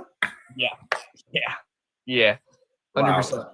Oh man, the corn is. I mean, the cheese is still good out there, though, right? Here's the thing, though. Every year, you look at what they project us to be: 77 wins, 80 wins. It's the culture. It's all that matters. If you guys, have people and players like the pitching staff and Chris Hook, the manager Pat Murphy, who was the NL Manager of the Year. We have the NL GM of the Year, Executive of the Year, Matt Arnold as well. They play and they pick up pieces. What's another man's trash is another man's treasure here in Milwaukee. And you could turn it just like that. And that's why I find the Brewers this year a little bit disrespected, but I love it. I love it at the same time because you see the doubters every time. You look at the Cubs, the Reds. A lot of people have the Reds, higher than the Brewers this year, as well as the Cubs after the Tucker trade. So I think it's just proving people wrong, and I can't wait to do it. My guy Ken on YouTube says, I don't see Vladdy finishing the season as a Blue Jay. The prospect bank is something that the Jays need to do. I think that the Mariners or the Reds, they have the I thought the Mariners or the Reds. Okay, he just ended it right there. I gotta agree. When it comes to Seattle, I'm not sure how deep their farm system is because they did trade a lot in order to get Luis Castillo and his contract, and they're trying to trade Castillo with the money that he has and the velocity dipping. So I'm not sure when it comes to Castillo. Roro, I'm going to toss it over to you. Then Phil to Phil. After it goes around, I'll toss it over to Phil to lead us with his question for or his topic on the panel. Go ahead, Roro. So just to counter one thing, I know everybody keeps bringing up the Quintana stuff. Quintana is a permanent solution for a temporary problem. So I don't think that's merely the way to go. I just kind of wanted to jump on that for a moment because if you bring in Quintana and then everybody's healthy, now you're looking at 9 starting pitchers. So I think that's a permanent solution for a temporary fix. So I'm okay with where we're at with that. But as far as Vladdy goes, me and Brew definitely bounce these ideas back and forth a lot. And we both kind of – it felt like our brains morphed together and we kind of just like, boom, the Seattle thing. I think we both kind of said if Seattle's within a few games of that division come the trade deadline, I could see Vladimir as a Mariner to finish out the season. Now, a lot of people want to say that, he's only going to go to the teams that are going to give him an extension. I disagree with that because if the Seattle's going to talk, and like Bruce said, they have the prospects, they have a killer pitching staff. That starting 5 is insanity, and they're going to keep them in games. At least in my opinion. But like I said, if they're within a few games, and you even mentioned Cincinnati, I see them more going the Luis Robert route. I think he's a very good fit for Cincinnati, and I think Cincinnati is going to be a nice little surprise. But, Seattle seems to be that little sleeper that I could see falling on with Vladimir Jr. I think Cincinnati is going to be a scary team in the future. I know they got Terry Francona, legendary Hall of Fame manager, in my opinion. Cincinnati is going to be a scary team on the rise. They got that starting pitcher from the Kansas City Royals for Jonathan India. I watch out for Cincinnati. They're going to make some noise.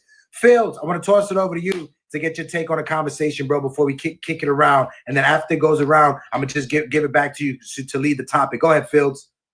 Not much to say. I think it definitely just comes down to teams and their need at the time. So who knows where he'll go, man. I think he's more like other players. I think he wants to go somewhere he's definitely going to compete, right? Like, I think a lot of these players nowadays, they're going to get big contracts anywhere they go, but they want to win. I think legacy is becoming back to the surface of things, of legacy of winning things and performing at the highest level and not just completing seasons, right? And so I think he'll go somewhere that he's going to be able to compete, and that's it. I think that's what he's going to want. I think he's a competitor.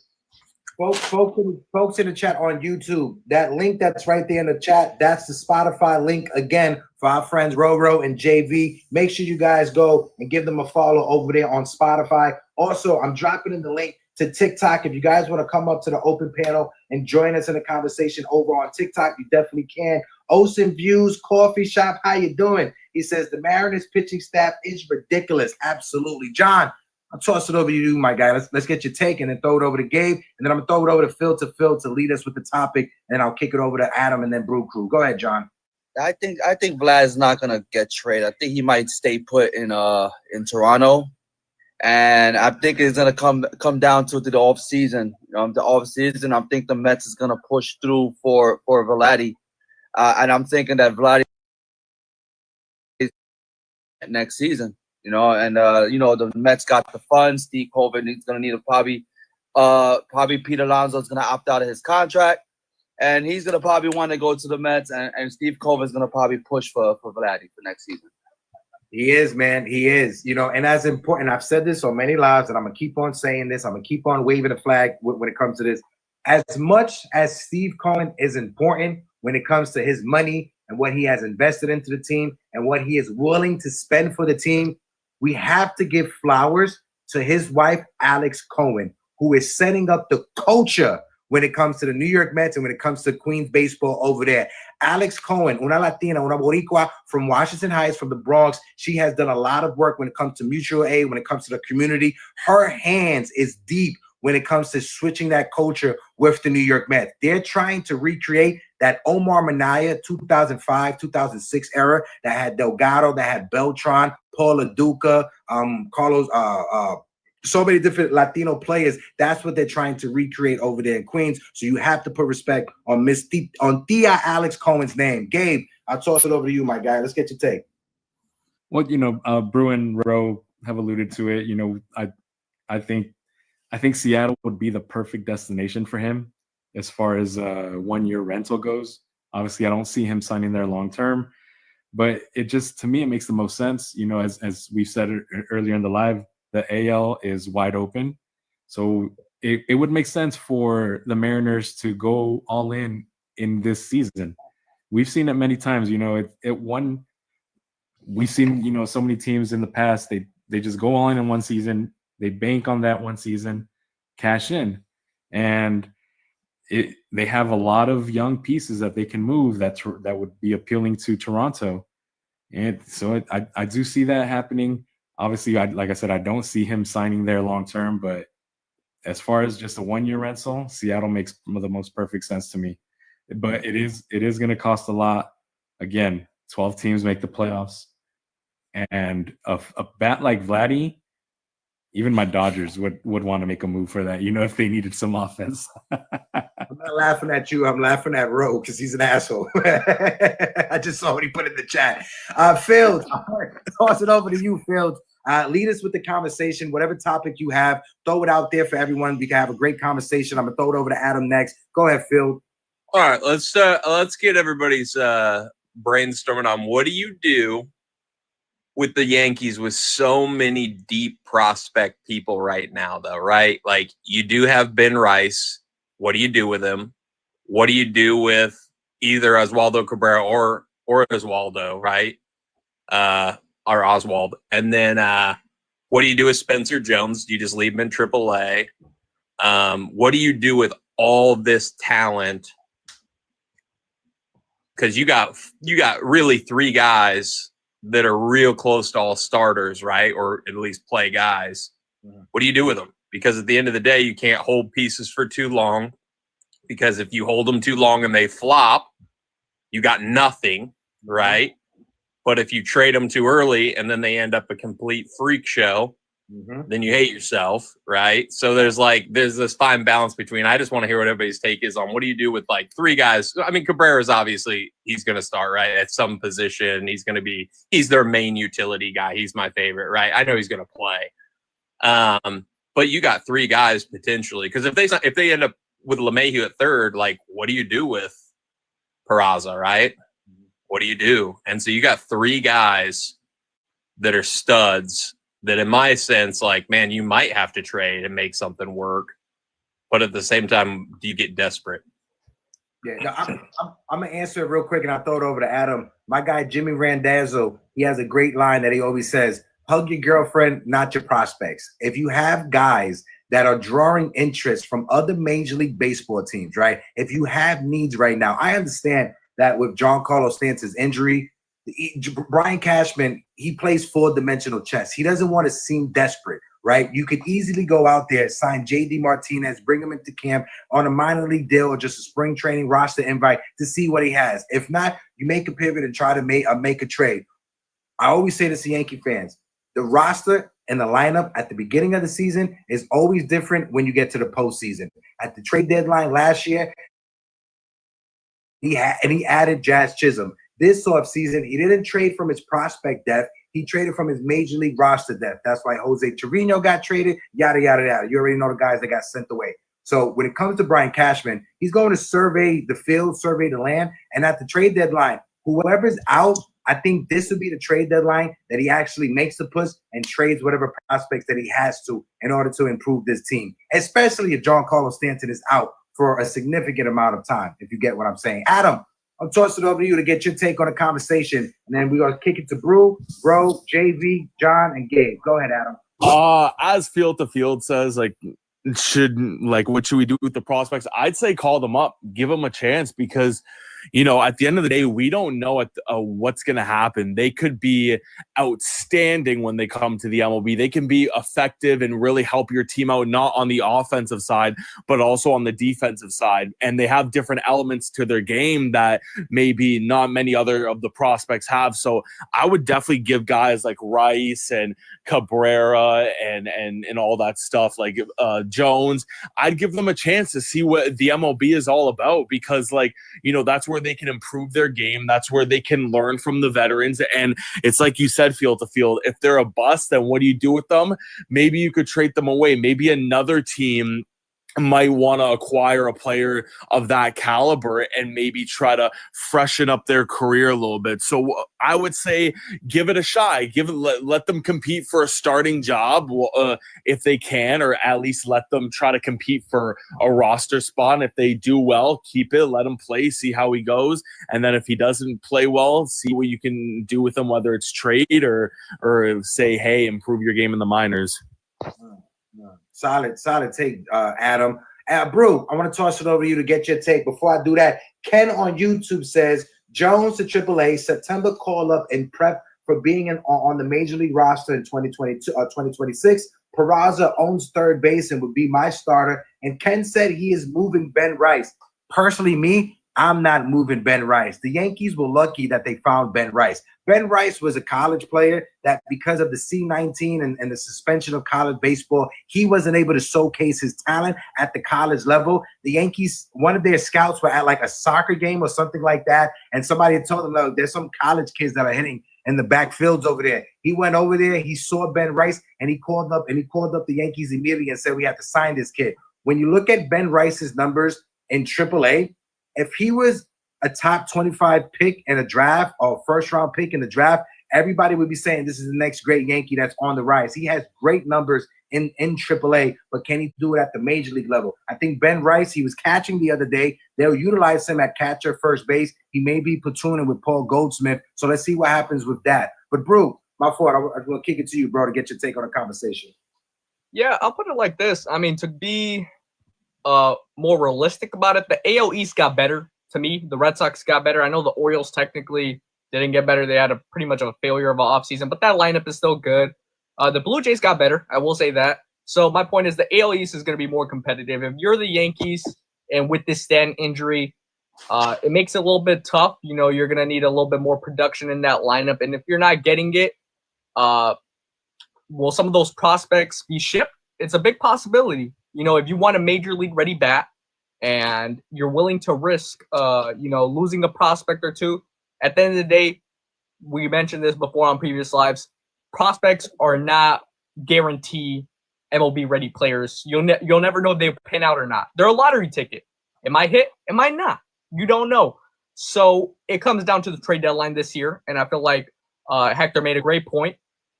I think this might be the trade deadline where some of those prospects might be shipped out for some major league ready bats, and that could be a big possibility in my eyes.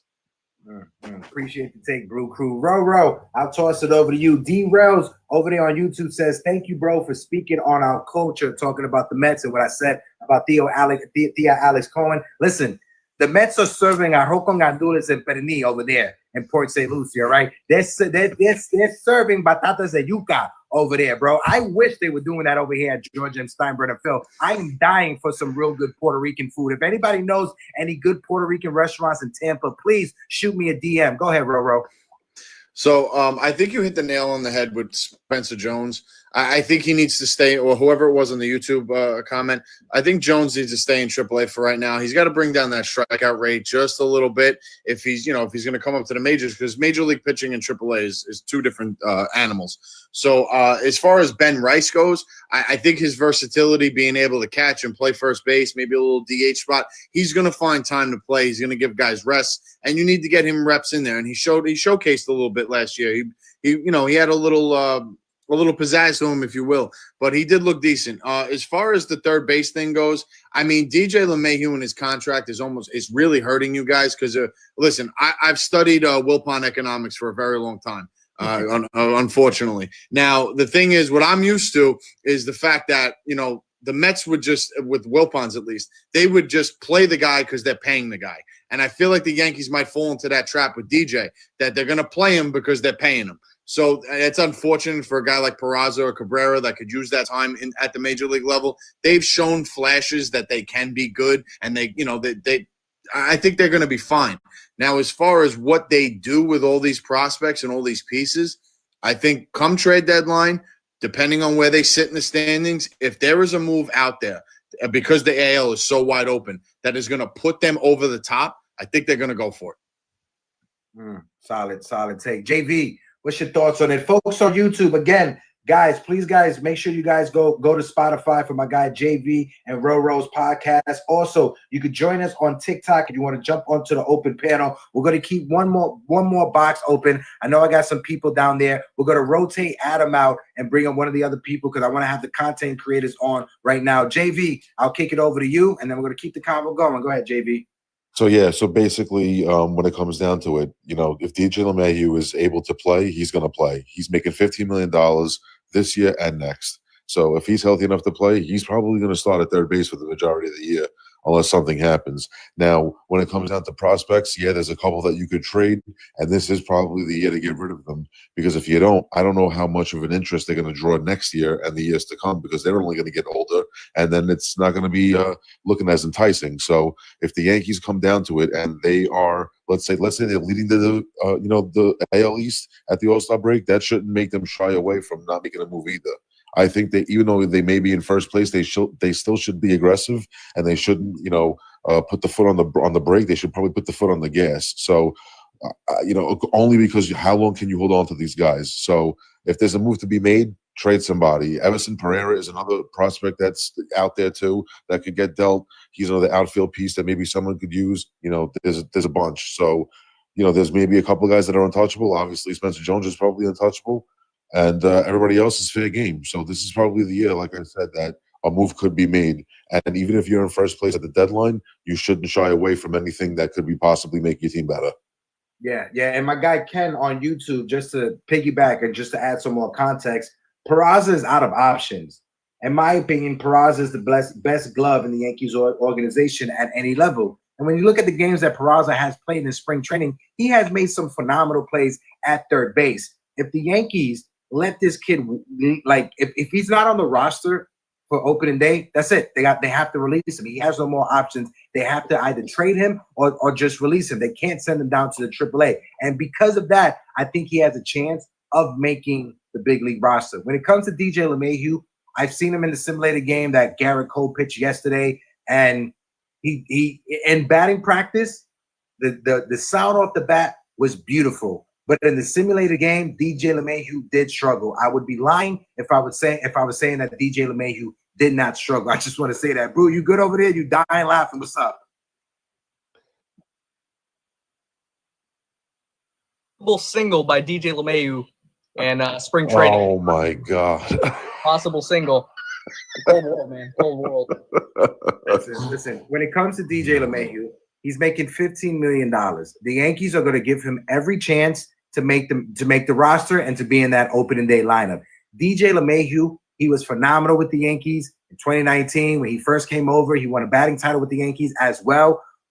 Once he got those hip surgery, when he got the hip surgery, automatically, when you look at baseball history, players that get that type of surgery, they lose that umph in their swing, right? When they're rotating their hips.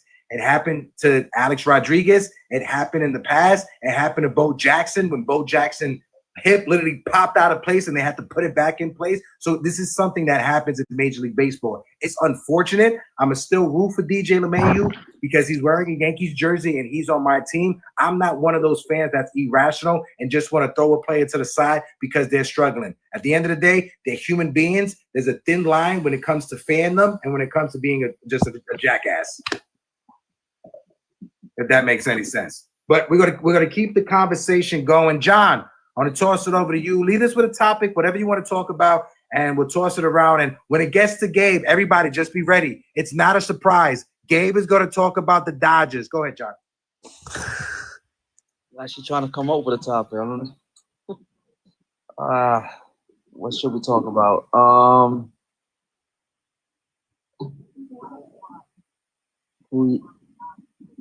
Can I pass? All right, copy. Let's throw it over to Gabe. We'll throw it over to Gabe to give John some time on his topic. Gabe, what do you want to talk about with the Dodgers, Gabe? Yeah, so all right. This is gonna sound like a hot take, and it's something that you guys know I love to troll a little bit, but at the same time, you know what I'm talking about. So I think the Dodgers are going to break all kinds of records this year. We are going to enter our villain era. We are starting our villain era. This year, we're gonna break the wins record. We're gonna stay healthy. I know that's the first thing everyone's gonna say. We're gonna stay healthy. We're gonna break the wins record, and then we're gonna go undefeated in the postseason. We're gonna do it like the 2001 Lakers. Wow. Well, they had one loss, but we're gonna do it like them, and we're gonna go undefeated. I see it happening. This is not a troll take. I see it happening.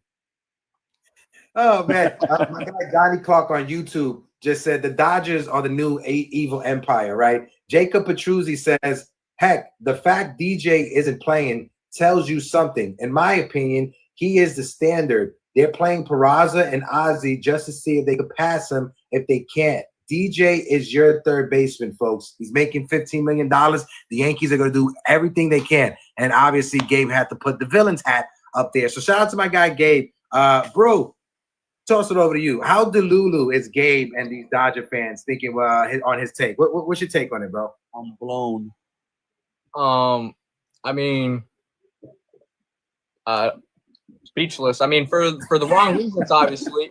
But hey, I'll tell Gabe this: you gotta have some outlandish confidence and belief in your team, any way possible. And honestly, it's good that he believes that truly, wholeheartedly, because if that happens, he'll be the first one to say, "I called it right here on this live. I called it right," and he was able to predict that. But if it doesn't, get ready for the trolls and get ready for everything, because that was a hot take right there. Keep that same energy. We're going to mark this down. I got this saved on YouTube, so I will be taking the video down. Monday, February 24th, At 9:55, 9:53 is because Brew was just talking. Gabe said the Dodgers are going to go undefeated in the postseason. He said like the Lakers, but the Lakers lost one. Make sure you do a great edit on it, all right? I got you. Roro, I'm going to toss it over to you. Shout out to my guy Ghost in the chat. Wepa. And then after we go around, I'm going to just drop some guys so we can bring more people up for the open panel. Go ahead, Roro. So, I mean, with the team that this new evil empire has now assembled, I mean, you could say it's almost an all-star team. It could be better than some all-star teams that we've seen. So to have the confidence to say that they might break the wins record for the regular season, that's possible. I don't think that's wild. The undefeated in the postseason thing, I just don't see that happening. I don't care how good you are. You know, that now you're up against top-tier talent and the rest of the league. I don't see it going that way. I really don't. But, I mean, listen, you have the reason to be as confident with your team as anybody else. You have legitimately 4 guys that at any given moment could close a game for you, and you would be happy with it because of the talent that they brought in. But undefeated in the playoffs in the postseason, that's tough, brother. I mean, if we look at some of like hockey, for example, I know the Warriors in basketball, they broke all these records. The Bruins did it a few years ago. They broke all the records, and what happened? They got bounced in the first round or they lost in the finals. So winning all the regular season records, that usually doesn't translate to success in the playoffs. Solid take. JV, let's get your take, JV, and then we'll throw it over to Phil, Adam, and then John. Go ahead, JV. I can't blame Gabe for feeling that way when you root for the Avengers. You know what I mean? That's basically what they're building over there down in LA. He's got, you know, it's me and Ro talked about this too on the podcast. They're building the Avengers. It's like a movie down there. So I can't even blame him for feeling that way. But like Ro just said too, it's like it's very hard to sweep an entire postseason. I mean, you're facing the best pitching, the best offenses. You know, and there's got to be 1 or 2 games that you're going to slip up in at some point during the postseason. But would I be surprised if something maybe crazy happened? No, I wouldn't be. But I also don't see it happening. I would guess that it wouldn't happen. But the Dodgers are a great team. We all know that. They got top tier talent, 1 through 9 in the order. The starting pitching is absolutely ridiculous. I mean, it's going to be very hard for teams in the West. You know, night in and night out to face them. But let's see what happens. I want to shout out some people that joined us that watch it in the chat. Shout out to Madison 1234 in the building. Madison, how you doing? Marquito with the goat, the alien, and the green heart. I'm gonna give you a follow just because you got the alien emoji in your chat. I'm gonna follow you, Madison. I'm giving you a follow as well, Madison. ABFX is in the building. I'm gonna give you a follow. Joel Hernandez, how you doing? You get a follow as well. Shout out to Richard Cepeda, all as well. David Gonzalez, we got Johnny in the building. We got SH Mopes ×3. Schmoops is in the building. Shout out to Smoops as they keep the conversation going. If you guys can't, we're at 25K. We're at 11 shares. If you guys can't, keep on tapping that screen. Let's try to get to 30K on the likes, and let's try to get to maybe 20 shares. If you guys could just in the chat, if you're watching, if you haven't shared, just hit that share button. Who was next? Phil was next. Phil, I'll toss it over to you. Go ahead, bro. Let's get your take when it comes to the Dodgers.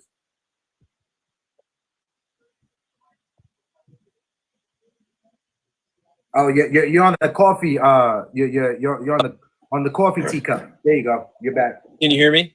Yeah, I can hear you now. Yeah. Go ahead, bro. He's back on the coffee cup.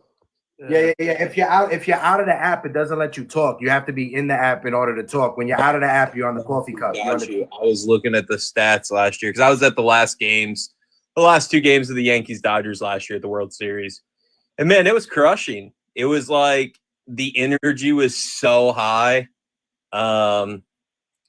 And they definitely have a way of really clawing back and fighting. And so they should have been leaving that game defeated or ready to play at their own home field, and they left with the win. And that was pretty devastating. So I don't have any necessarily like hate, whatever. I think it's like what somebody said earlier. Everything always comes down to just it's a marathon, right? That's what I always say. It's a marathon. They got a long season ahead of them. They got a lot of people to stay healthy. And that's kind of what makes baseball unique, right? In itself is just like the number of games is unfathomable, like even to us, right? Like 162 games. Like people just don't understand what a grind that is on your body, right? And so I think that you're going to get to the postseason, and they're going to be in the postseason, and it's going to have to be a team that is either extremely hot to beat them, because I think they can be lukewarm and beat teams. I think it's going to have to be teams that are really, really hot to knock them out. But I could honestly see a repeat too, boys. I know that sounds crazy, but I could totally see a repeat this year back at it. And I think the Yankees really do want it. I know all the players showed up way earlier to spring training than they had to. They're working, they're grinding. It was a good embarrassment, right? Like there's embarrassment in life, and every one of us gets embarrassed. I think they were embarrassed in a sense of they wish they went farther. They wish they took it another game deeper, right? And so, man, Dodgers, no hate. I just think it's going to be 162 games, and the time you get through the 162 games, we'll see where they're at. That's what it comes down to. Yeah. I listen, when it comes to the Dodgers and Dodger fans, they have every right to be on their high horse right now. Their team won the World Series last year. Their team's got the big free agents when it comes to Shohei Ohtani, when it comes to Yamamoto, when it comes to Roki Sasaki, all the Japanese players. So if I was a Dodger fan, I feel the same way that Gabe would feel. I would feel the same exact way that Gabe and the majority of the Dodger fans feel. Adam, I want to toss it over to you to get your take, and let's kick it over to John and back to Gabe before we switch the topic. Go ahead, Adam. Yo, Gabe, before I start, how will it feel that you'll have a playoff roster full of deferred players? It's all good. It's all good because we're making money off those deferrals. They won't go undefeated. I think they're gonna lose some games. But this Dodgers team, like Rue was saying, it could be like the next Warriors of baseball. But they got a solid team. I do think they'll have the best record in the MLB.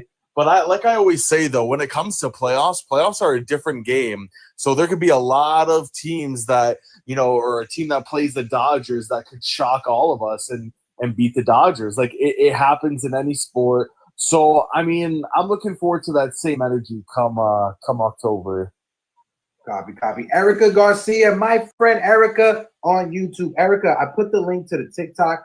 I'm going to drop it again right now. Erica, if you want to join, I got a box open. I want to highlight Erica, who's a dope content creator, dope Yankee insider. She gives amazing takes. Erica, let me know if you're going to come over to TikTok if you can. Slim Lewis on YouTube says, shout out to Slim Lewis in the building. The Dodgers are a great team, but a lot of their key players, Betts and Freeman, are getting old and their stats are going down. John, before you go, Gabe, you want to respond to that real quick, brother? Yeah, I mean, it is true. They are getting older, but the great thing about our team and the great thing about our front office is that we're not built on just Betts and Freeman. We have probably the deepest lineup in all of baseball, deepest rotation, deepest bullpen. We got three guys that are, in my opinion, going to be studs in the MLB down in the farm system as far as on the offensive side goes in DePaula, Hope, Rushing. On the pitching side, we have May, Miller, even Gonsolin was an all-star, and yes, I know these guys have all had a little bit of injury history, but, that just adds to the point that we are not built around Betts and Freeman. They were our main guys in the 22 and 23 playoffs, in the 22-23 seasons, but we are deep all around. So if Betts and Freeman, just like last year, they both were out for a pretty good amount of time. Betts about 2 months with the injury, with the wrist injury, and Freeman, he missed time because of his son's condition and also the ankle injury in the playoffs. We were still able to win despite those injuries. So if they have a slightly down year, and Father Time is undefeated, right? If they start declining little by little, we have the pieces to continue to move forward and to continue to win. I'm not worried about if they have a slight dip in production. Okay. John, I'll toss it over to you, my guy. Let's get your take. Shout out to Donnie Clark. A1 since day one is in the building. Appreciate you, Slim Lewis, for that question. It was a dope question. Also, we're at 4,842 subs over there on YouTube. If you guys can, keep on smacking that like button. We got over 180 people watching us collectively on YouTube, over 200, including TikTok, watching us collectively on YouTube and on Twitter. If you're watching on Twitter, click the link in the bio, jump on over to YouTube, hit that link, jump on over here to TikTok. Go ahead, John. Yeah, the Dodgers are deep. I ain't gonna lie to you. The Dodgers, they got a deep lineup. Their pitching staff is deep. Their lineup is deep. But winning undefeated into the playoffs, that's not real, man. They're gonna win. They're gonna lose. They're gonna win. They're gonna lose some. But yeah, I don't know. Whatever you say, they're not gonna win. They're not gonna be undefeated in the playoffs, bro. Yeah, and like my guy Jacob Petruzzi said, the likes are free. We're at 26.3K likes over on TikTok. Let's try to get to 30K likes on YouTube. We're at 34 likes. If you guys can, smack that like button. Let's try to get to 50 likes on YouTube, and let's try to get to subscribers. Like I said, we are on the road to 5K. Shout out to my guy Brew Crew. Shout out to Roro, Gabe, JV, NYC Pinstripe Club, my brother Phil to Phil, Adam as well. Make sure you guys are following everybody that's on the panel. Make sure you guys are tapping that screen. Share some gifts if you want to. Throw some gifts to the fellas on the panel that are giving their time and labor in order for us to have this dope-ass conversation. As we continue, John, are you ready for your topic, or are you good to go? Yeah. My brother, I'll toss it over to you, bro, and then it will go to Brew, Ro, JV, and then Phil. Go ahead, John. My topic, I just wanted to know, like, get y'all take. You think the Yankees are gonna make a move in? No. I'm sorry. My guy on YouTube, he said, let's put the ones up and acknowledge Hector and the crew over on TikTok. My fault, John. Go. That's all good. Now, I just want to know if you guys think the Yankees are gonna make a move in the trade deadline for Arenado if the third base situation doesn't work out. Okay, go ahead, bro. What's your thoughts on the question? And we'll toss it around on the panel. Harrison is laughing in the chat. Go ahead, bro.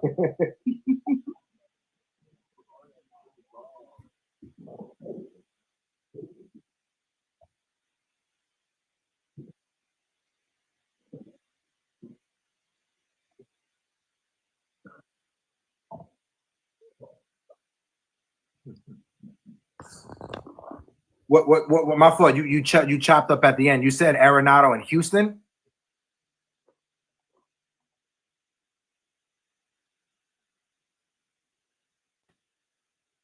Okay, all right. Copy. Appreciate you, Harrison, as well. Appreciate you, Froggy, as well. Brew, you're coming like you're breaking in and out. I'm not sure if it's just a connection issue on your end, but you're good now. Go ahead, Roro. So I don't know if they're going to go for Arenado. I feel like St. Louis is trying to sell his name more than they're trying to sell the player that he is or the player that he's shown to be, at least at this point of his career. Because if you look at St. Louis, he's the only real superstar name that they sort of have left. You know, Goldschmidt walked, and, you know, they're not poised to have a good season. So I think their asking price is really high. And if it's me, if I made those decisions, I would stay off of that until it comes down. If the price does come down, I mean, we don't know. We don't know what teams are going to struggle with injuries, or maybe just guys in certain positions that are going to struggle. And we might get teams that surprise us this year that might need third base help that, you know, may contact St. Louis. But that's at least as far as I sit with St. Louis. I think they're trying to sell the name more than they are the player. Copy. Solid take. JV, what's your thoughts? Is Nolan Arenado going to be playing in the Bronx? Negative. I think if the Yankees want an Arenado will be a Yankee already. If Arenado has a really good first half of the season, the price tag is only going to be higher for him, the asking price.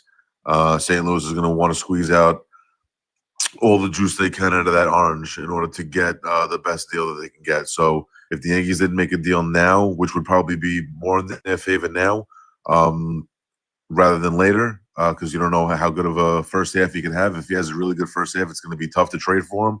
If he has a bad first half, maybe the asking price comes down a little bit, and maybe the Cardinals would be willing to eat some more money. But I just don't think it's something that you could touch right now. I think the Yankees stay away from him in general, and I think they're just going to look at other options at their base. Copy. Donnie Clark said the same thing. Arenado probably gets traded at the trade deadline. Most likely won't be to the Yankees. and I agree with you, JV. If that was going to happen, it would have already happened, right? There was a report that came out that the Yankees are hamstrung when it comes to their finances. That was the topic that I was going to go into next. But Phil, I will throw it over to you to get your take when it comes to Arenado. Will Arenado be in the Bronx, adding another Cuban persuasion to the Yankees lineup? I'd say I doubt it. Oh, Phil, you're muffled a little bit. My fault. Maybe. Man, I'm sorry, guys. I'm failing you. Nah, you good. You good, brother. You got it. Go ahead. No, I think there's 3 people competing for that spot right now, and so at the end of the day, I think that they're pretty locked in with where they're at. Their left is definitely going to struggle this year, right? Like we can all take that into consideration. Like, left field's going to be maybe a little weaker, and third base is going to be a little weaker, but if everywhere else looks good and that's what you're working with, that's what you're working with. You got to get these guys the reps, these young guys the reps. So, yeah, I think they're pretty solidified. I don't think Arenado's the answer right now, unless unfortunately it's unless they can offload Stroman. But at this point, I don't think that's happening just because of attitude. I think teams are steering clear, just leery, that bad boy attitude that he has, which helps him. Let's just be honest. We can't criticize somebody's personality. That's his personality. So, yeah, I just think they're kind of locked with where they're at. Agree. My guy LB on YouTube, piggyback of what you said. You got to trade Stroman and prospects for Luis Robots. He's healthy once again. I don't think the White Sox are going to want to bring in any money. If they trade Luis Robots as strictly for prospects, that owner in Chicago is Jerry Reinsdorf is not trying to pay anyone. Brew Crew, I saw you drop down. If you want to jump back up, you're more than welcome to jump back up. Brew Crew. Who else was next? Gabe, let's get your take on the question. Go ahead, Gabe. Don't think the Yankees would make a move for him, primarily because we've talked about this too. How Hal is definitely not running the Yankees like like George was, like the big boss. He's running it with a bit more of a financial limitation. And then when you look at his contract, he's due $21 million this year, 16 the next, and then 15 and 27. Realistically speaking, if the Yankees want to go after Kyle Tucker, in next offseason, I think a contract like Arenado's, even if they do take back some of the money, if the Cardinals, send some money in the deal, I think that would, along with the other pieces that they'd have to fill on the team, I think that might hinder them from going after a Kyle Tucker. Mm-hmm. So I don't see them making that move. Although for this season, I think it would be a perfect fit, but just for this season alone, you look at Max Fried, who is more of a ground ball pitcher. So, you want to see good defense behind him. It would be a good move on the field for this year. But after this year, I just don't see the sense behind it.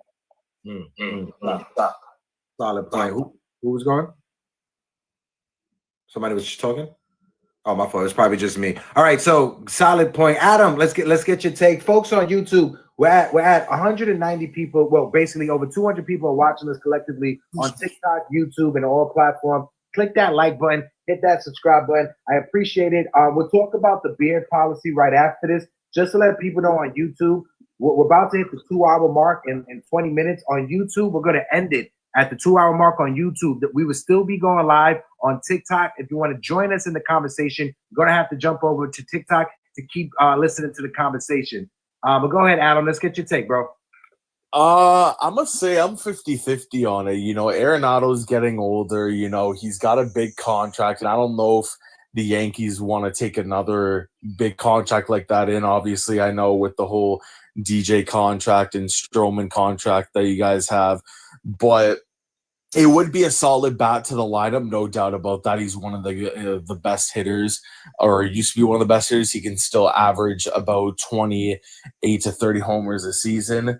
But if I had to pick an option for you guys for a third baseman, I definitely go and call. I don't know if he's still there. I would go call Kansas City and see what Garrett Hampton is up to, and I'd go call Colorado and I go see Ryan McMahon. Those are two solid infielders that could be like a good cornerstone for either, Ben Rice or Paul Goldschmidt. They don't produce much offense. Like they can get 10 to 15 homers, but with those two guys, that could be the start of something with those prospects, but or those players. But if you can and you want to pivot to Arenado, go right ahead. Like I said, he's very great defensively, got a good bat. So I'm 50-50 on it, but I'm gonna say it now. If you guys get Arenado and you guys play well second half of the season, World Series is coming your way again. Copy. Brew Crew, thank you for joining back up with us. I saw you had some technical issues.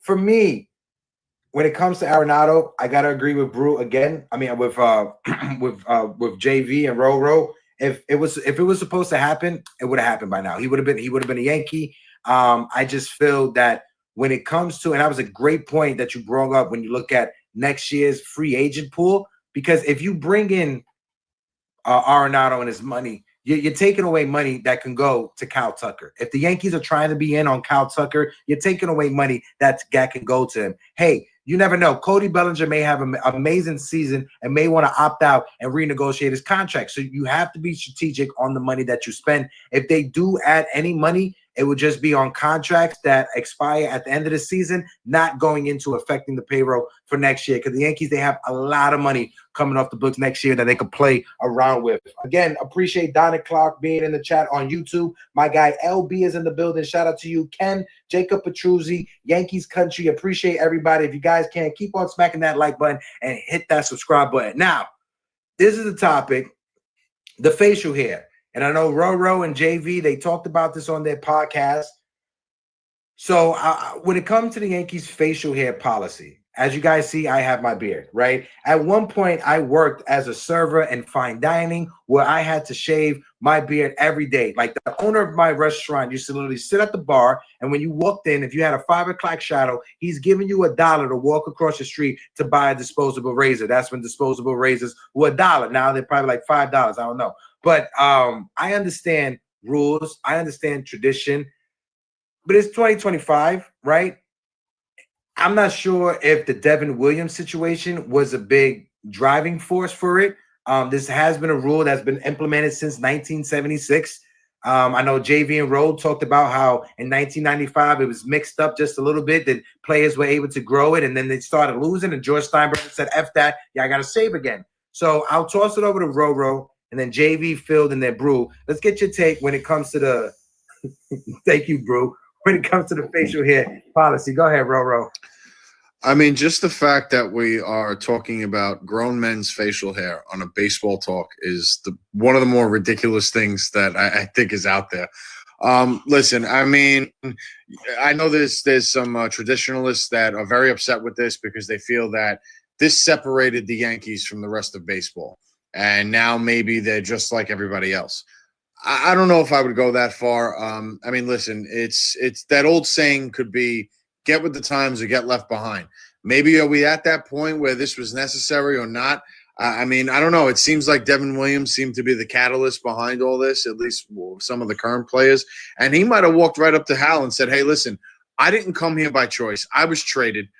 I don't want to shave my beard. I am walking next season if that's the case. Now, listen, that's just a speculation, but you don't know how those conversations went. So you don't know, and you also don't know how many times Hal has maybe heard this over the years. And now it's just gotten to the point where he's maybe just had enough and has been fed up and said, you know what, I'm caving.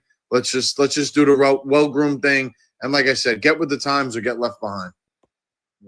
Solid. JV, go ahead, bro. Yeah, so like, listen, it was a 49-year tradition. It was implemented in 76. And the funny story about George was that Lou Piniella went up to George and he was like, how come we can't have long hair and beards? Jesus Christ had long hair and beard. And George looked at him and said, Lou, you see that pond over there? He goes, if you could walk across that pond, you can grow all the facial hair you want. That's what separated George from the rest of the crew, bro. You know what I mean? It's like, it was his team, his rules. If you weren't going to adhere to it, you were either going to get cut or traded. And that was basically it. And it's a different time now, and they still could look professional with a well-groomed beard. I have a well-groomed beard. A lot of people that I know have a beard, you know, and they don't look like crazy people. You know, you can keep it well-groomed and still have a professional demeanor about yourself. So I think it was time. It was time to change the policy. It was time to update the look and make it a little more modernized. And I think Hal I think Hal got a little nervous because I think Devin Williams really was kind of putting the pressure on him there and saying, you know what, I'm not too sure about this policy. It doesn't make me feel right. I feel like I'm losing my character being here, and I don't think those guys want to feel like they're losing their character and they're what they stand for, and sometimes that's a big deal. So I think Hal took that into play, and that's why he changes the rule. To be honest with you, after a nearly 50-year run. I just gotta say, yeehaw! Somebody just threw the cowboy hat and I missed it. Sorry about that. Fields, let's get your take when it comes to the facial hair policy with the New York Yankees. I absolutely think this is the Taylor Swift at the Super Bowl discussion right now. I think this that is is the funniest. so great. I love that. I think this is the perfect. I do. I literally think this is the funniest conversation because, like, here's what you got to realize: it's not his dad's team anymore. It's his team, right? It's a generational thing. It's his team.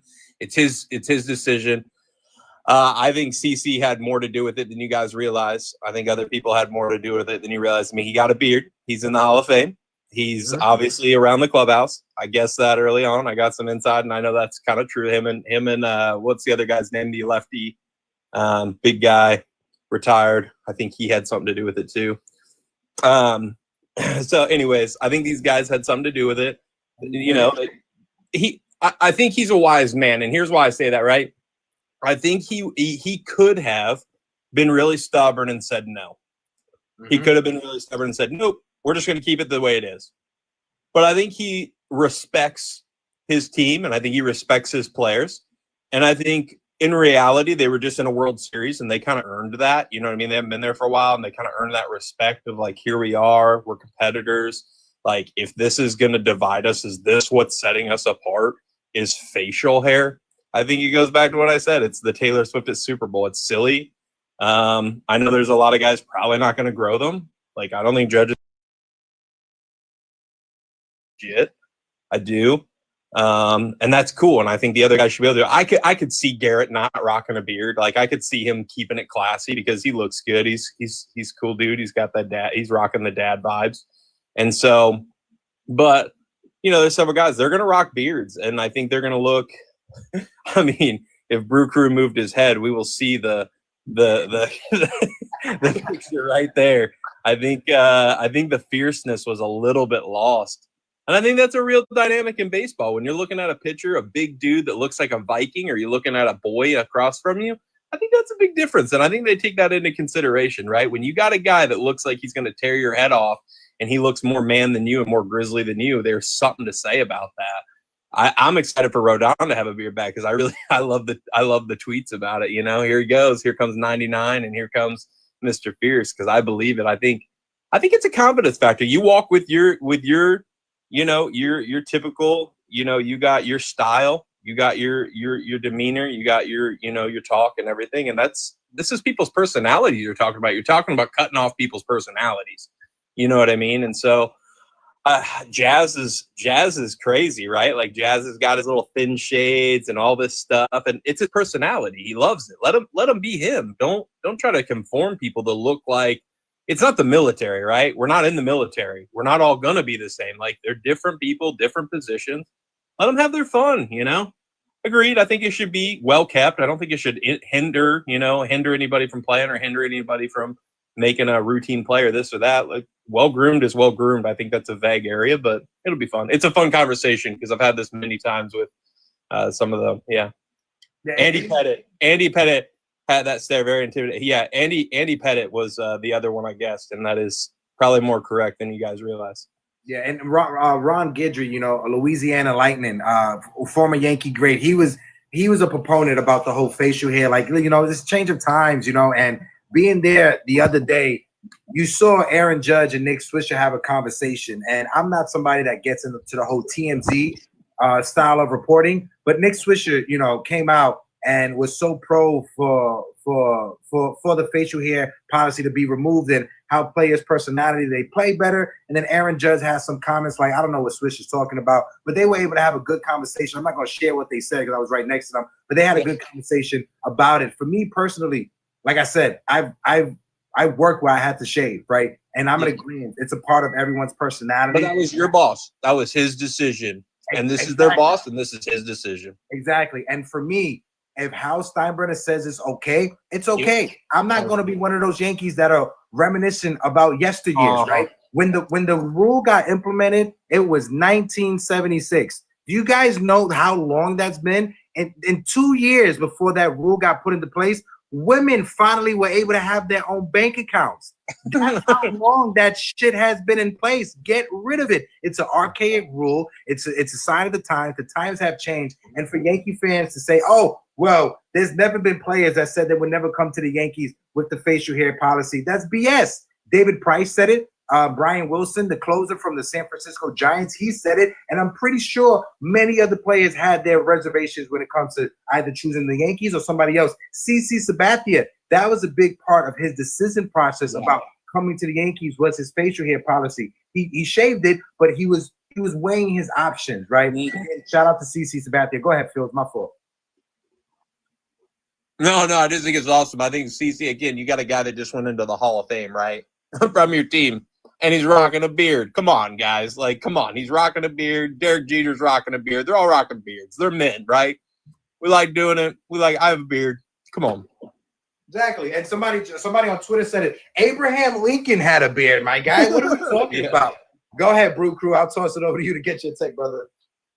Yeah, bro. I think when it comes to the intimidation factor, there's for sure one that I feel like, I think Field put it right on pen to point or pen to paper, should I say. Yeah, if you don't have like an aura of a beard like Devin Williams did when he was with the Brewers, come on, man. It's just like, I feel bad for him personally. They could have did this 1 week before and bro could have kept his beard. Bro lost it, unfortunately, but that was the nail in the coffin. But I agree, certain players are not going to grow out their beards. I feel like Judge might not. I feel like Goldie might.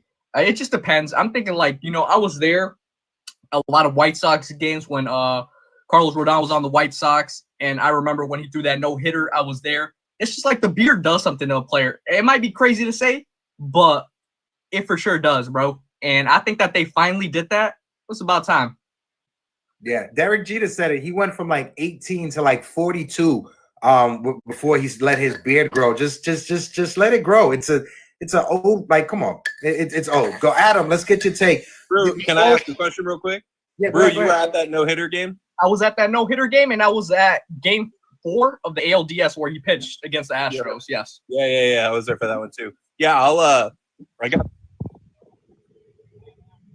I can't hear you that well. Sounds memorabilia tickets. I'll have to see if I can get you one. I have a no-hitter memorabilia ticket. Oh, that would be amazing, bro. I got videos of it. Me and another White Sox content creator, his name is White Sox Louis. We went there together that game. Yeah, hit me up in the DM after, and we'll talk. Perfect. Fire. That's dope. Guys, like I said, make sure you guys are following everybody that's on the panel. My guy Brew Crew is an amazing content creator. He puts out amazing work, especially when it comes to the Milwaukee Brewers. He does talk basketball and football as well, not just baseball. But make sure you guys give my guy Brew a follow. Like I said, Adam as well, Gabe, JV, Ro, Phil to Phil as well.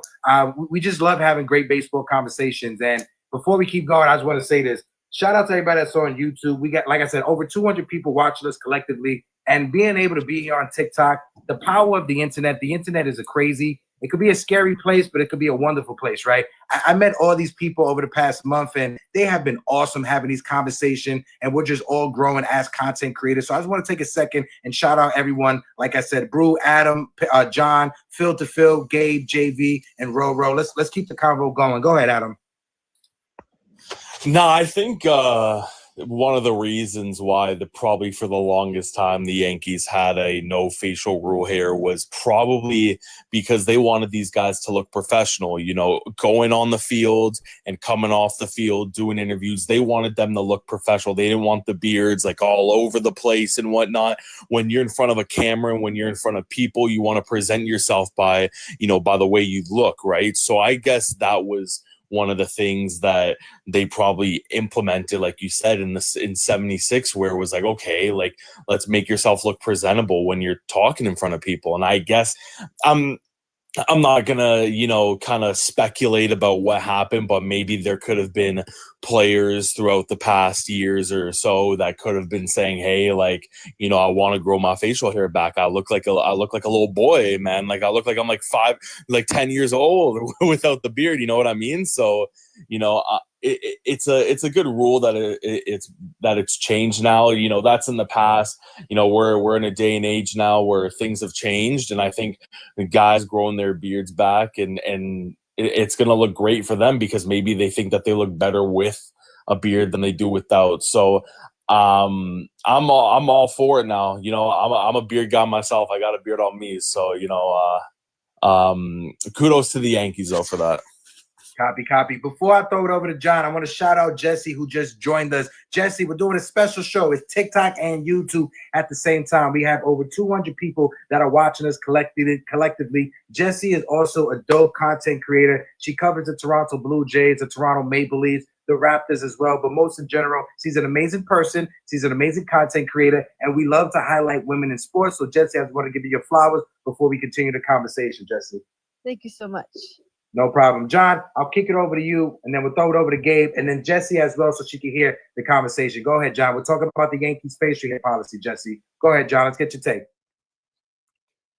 Yeah, I agree. It was finally the Yankees did it, it could be a lot of players that wanted to come to New York, but they don't come to New York because of the facial policy, So I'm hoping, we could get good signings in the future because of this this rule that help eliminate it. It would be great, But yeah, I think it was bound to happen. It was supposed to happen, and I'm glad that Devin Williams said something and other players said something, to make sure that Hal can understand that we're living in a new era.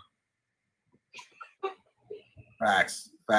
Again, shout out to Dalton, who's in the chat. Joel Hernandez, who's watching us right now. Richard Cepeda. Johnny Rose BX is in the building. Schmoops ×3 is in the building as well. Everybody that's in the chat. My guy Harrison is down there.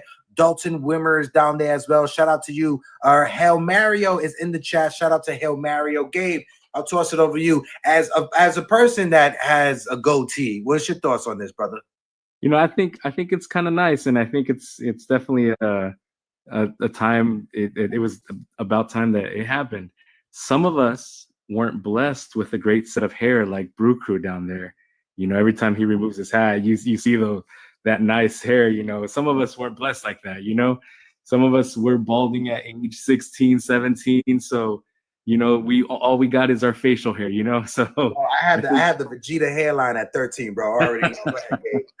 Yo, I thank my father every day for that balding spot I had in the back. So I think it's nice that people like I forgot who mentioned it, but I think it's nice that players now have a chance to be a little bit creative and allow their personalities to shine, somewhat. And that's always great for baseball. And I think about our Latino ball players, how we love showcasing our personalities. And so that to me, every time someone can be unique and just have fun, whether it be with the way they play or their hair, I think that's always great for anything for the game of baseball. Solid take. Jesse, let's get your take when it comes. I know you're a Toronto fan, right? But we're talking Yankees and we're talking about the facial hair policy. It's pretty dumb, but let's get your take, Jesse, as we continue the conversation. I guess it's okay, but they should take a policy for them for their facial hair at the Yankees. Even though I'm a Jays fan, I think they have this doesn't happen at the Jays as well, but it does happen with the Yankees with the facial hair and stuff. So I guess it's great. I think it's good and leave between that. Like my guy Phil to Phil says, this is the Taylor Swift at the Super Bowl conversation, and you need to make that shit. You need to make that a T-shirt. That needs to be a T-shirt, Phil to Phil. Yeah. All right, we want to keep the You make the T-shirt. I get 25%. You can have the rest. We got it. I got you, my guy. Yeah, I just had to show off my hair too. He's talking about good head of hair, so my bad. There you go. Listen, I'm missing right up here. Maybe you could donate. We could take a trip to Turkey together. You could help be my donor, all right, bro? Yes. Shout out my guy Phil to Phil. Jeremy Sanchez, appreciate you. Listen, Jeremy, when we get a spot open up, I got you. Shout out to my guy Symbol of Peace down there as well. Appreciate all of you guys. Jeremy, I'm gonna give you a follow as well. But guys, make sure you guys are following everybody else that is on the panel right now. As we continue, Can I say I think this is what it came down to. You ready? I think Steinbrenner showed up at the field, and I think he went, "Who's that kid?" And they went, "That's Devin Williams." And he goes, "No, it's not."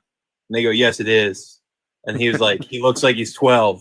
And then they didn't know what to do, so he rewrote the policy. He's like, "You can't have a 12-year-old playing baseball." So, when it comes to Devin Williams, when he shaved that beard, immediately I thought of like Earthworm Jim with a mustache, right? Dude, shout out to Devin Williams. He lost so many years.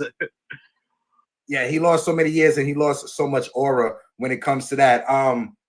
Well, we run around. Anybody else? You want to freestyle some topics? Whoever want to talk, you're more than welcome to grab the floor. The mic is yours. Go ahead, Roro, if you want. If I could just piggyback off field to field, I didn't even think about it at the time, but he brought up CC Sabathia. CC Sabathia over the years with the Yankees, he was the one that sort of pushed the envelope a little bit because there was times he was pitching with 5 o'clock shadow, and you could tell CC kind of didn't really want to abide by it, but he seemed to do his best. And I definitely think throughout his career, he definitely was more one of the guys like Don Mattingly that definitely pushed the envelope when it came to the facial hair policies. Nah, for sure. CC in spring training with the beard looks phenomenal. Somebody on the Yankees who you could tell is most likely going to grow that out is Austin Wells. Austin Wells, he had his mustache and he had like the deep 5 o'clock shadow. So you can tell Austin Wells is happy that he's able to grow that beard. Again, it's 2025. I don't care. Why are we having this? Why is this such a big topic? There's other things to talk about in baseball. How about this? The new ABS system. What are you guys' thoughts on that? The automatic balls and strikes and the challenging of that. Whoever wants to take it. I'm personally going to love it. I actually am a big advocate for it. I know that sounds crazy. Some people, again, they go back to this like classic sports this, classic sports that. You got to have human error. I don't think you should have human error. We are in the 21st century. You do not have to have human error anymore. Shouldn't be an option. I think I like it. To be really honest with you, I think it's accurate. You know what I mean? If the batter or the pitcher feels like the pitch is wrong, they could challenge it, and I think it's a very good system to be. And I think it's a good way for the umpires to be able to show up a player, because if you're a player and you challenge it and you're wrong, the umpire can look at you like, yeah, you feel stupid, right? But it should hold them accountable too, right? Like it should hold you accountable to want to do your best, right? Like the umpires don't have to do their best right now. They have to go out there and they just have to do their job. And if they suck at their job, there's no consequences for them. There's consequences for everybody else in life. You realize that, right? Every job has consequences. Like an umpire doesn't have a consequence. It's like he can do what he wants, call what he wants, and at the end of the day, it doesn't matter. And then he can just eject you if you argue with him anyways. I'll just throw you out of the game. You know how many players have been thrown out over the years for getting ripped off? I mean, if you got rear-ended and somebody drove off, you're going to be pretty mad, right? Like, come on, what's the deal? I just got robbed. Just to go by that, I think there's going to be somebody it's reversed. Terrible. Somebody I think there's going to be less ejections. Somebody reversed into my car and the car got totaled. So yeah, I totally agree with you on that. Oh man! And how mad were you? I was pissed off. And the person just drove away too. That's what made it worse. Yeah, I think there's going to be less ejections too. If they, I think so too. Yeah, it could be less. I'm just really upset that Angel Hernandez is never going to be able to experience this rule. Well, I think that'll be the year he retires. No, he's gone already. He retired in the middle of last season. Yeah. But honestly, what I think the biggest takeaway from all that was what Terry Francona said to his veterans, the guys that are going to be making the major league rosters. He said, don't even waste your time doing this because it's not going to be in the game this year at least. So I don't want you guys focusing on this and wasting time. So he's more focused with the minor league guys doing that because they're going to be dealing with it. But as far as the major league guys go, I thought that was a pretty big takeaway. Solid. Take for me, like I'm in agreement. Like I think this is something that in 2025, when you have all this technology, when you have instant replay, you make sure you get it right. They need to expand the not the instant replay, but the challenging system for check swings. That's the next thing that needs to be corrected, because the umpires sometimes how can I say this? It's outrageous how bad they miss on the check swing. And like Phil to Phil says, no one should accept failure. No one should accept, oh, this is just good enough. It is what it is, human error. In 2025, you got so much money on the line. Human error should not be a part of the outcome of a baseball game. The only thing I'd like to add to it, though, is that I wish we still had the K zone that most networks put on the screen for us, because I know the K zone, at least that the networks put up, is based on the front of the zone, and the ABS system uses the middle of the plate. And if a pitch has a lot of movement, I think about Blake Treinen's slurve, or not the slurve, the sweeper. That one, has 19 inches of horizontal movement. From the front of the plate to the middle of the plate, it can move half an inch. And I say that just though because I want to emphasize that calling a ball a strike, man, with the way these pitches move and the speed that these pitchers have, it's a tough job. And I get it that they have to get it right. I'm all for that.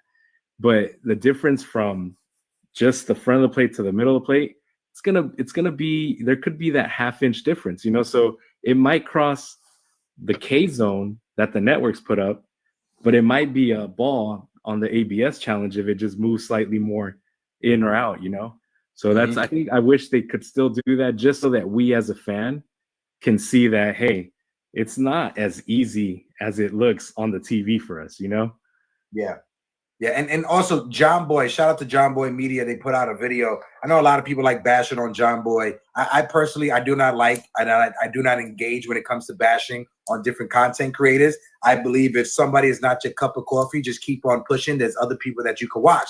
But John Boy put a video out there about how each strike zone is different for each player when it comes to the ABS. So Jose Altuve, his strike zone would be definitely different from Aaron Judge, because it's not just shoulder to your knees. It's like certain percentage. I forgot what he said when it comes to like where you're at the plate and how tall you are. So that every player is different with the ABS system.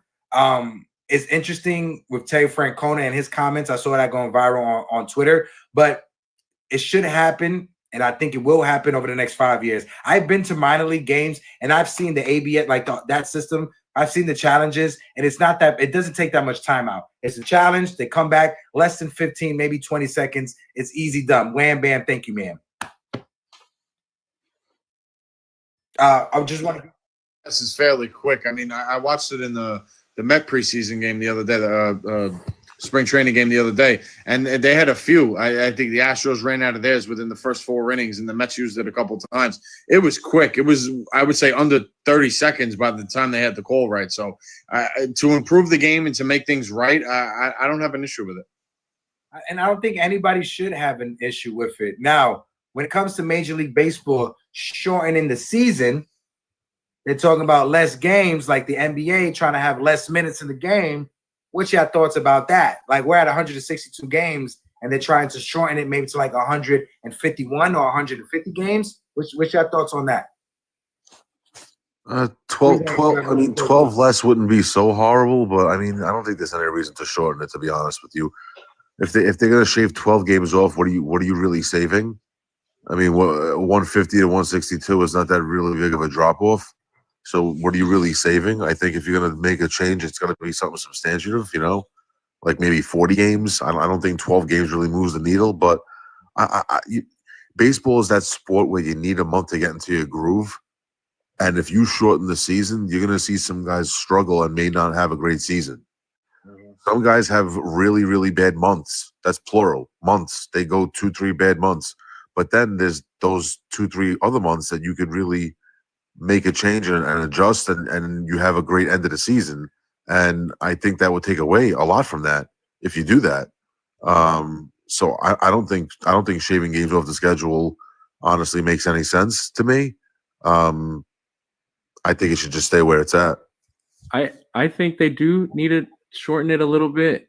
But I will say this, JVS, you're talking about, if it goes from 162 to 150, 12 games, it's not 12 games. And take into account how many games we've added over the years, over the past few decades with playoff rounds. We used to have just the World Series. That's a great point. And we added the LCS. That's potentially 7 more games. We added the LDS. That's another 5 games. Now we're adding a wild card round. That's another 3 games. In total, you add those 12 to now, 15 games. That's a whole month of baseball extra that players are playing since from the 50s and 60s to now. And that's something that we need to take into account when addressing players' health. It's not just 12 games. It's 12 plus those extra 15. But that's what I'm saying. The 12 games doesn't make a difference. So why would you even take the 12 games off? You're not saving the guy's health by taking 12 games off. You know what I mean?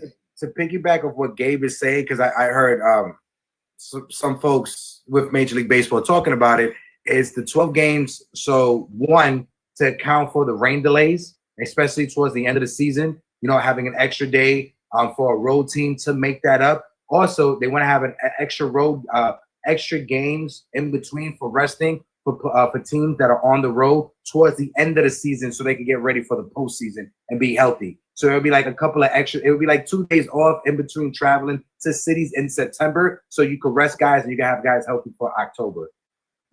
Okay. Fields, what's your thoughts on that, Fields? And then toss it over to Brew, Adam, John, and then Jesse. Didn't even hear. Was it just about the games? Is that what you're talking about? How many games? Yeah, about them shortening the games, taking off 12 games, making it 150 over 162.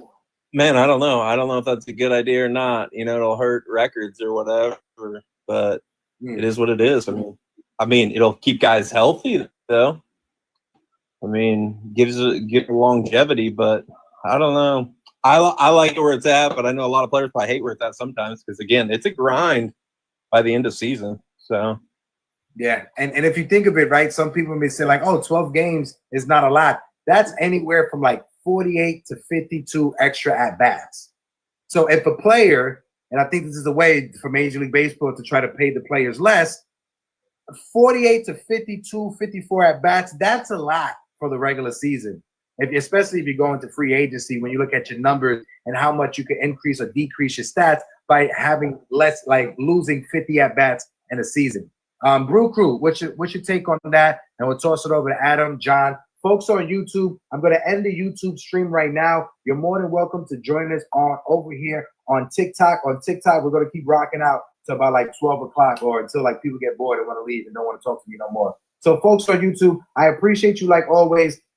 Say something positive about yourself. Drink some water. Make sure you hit that like button, hit that subscribe button. Baseball season is back. Me and Grace will be live tomorrow morning at 11 o'clock. You fought well yesterday. Your style is unorthodox.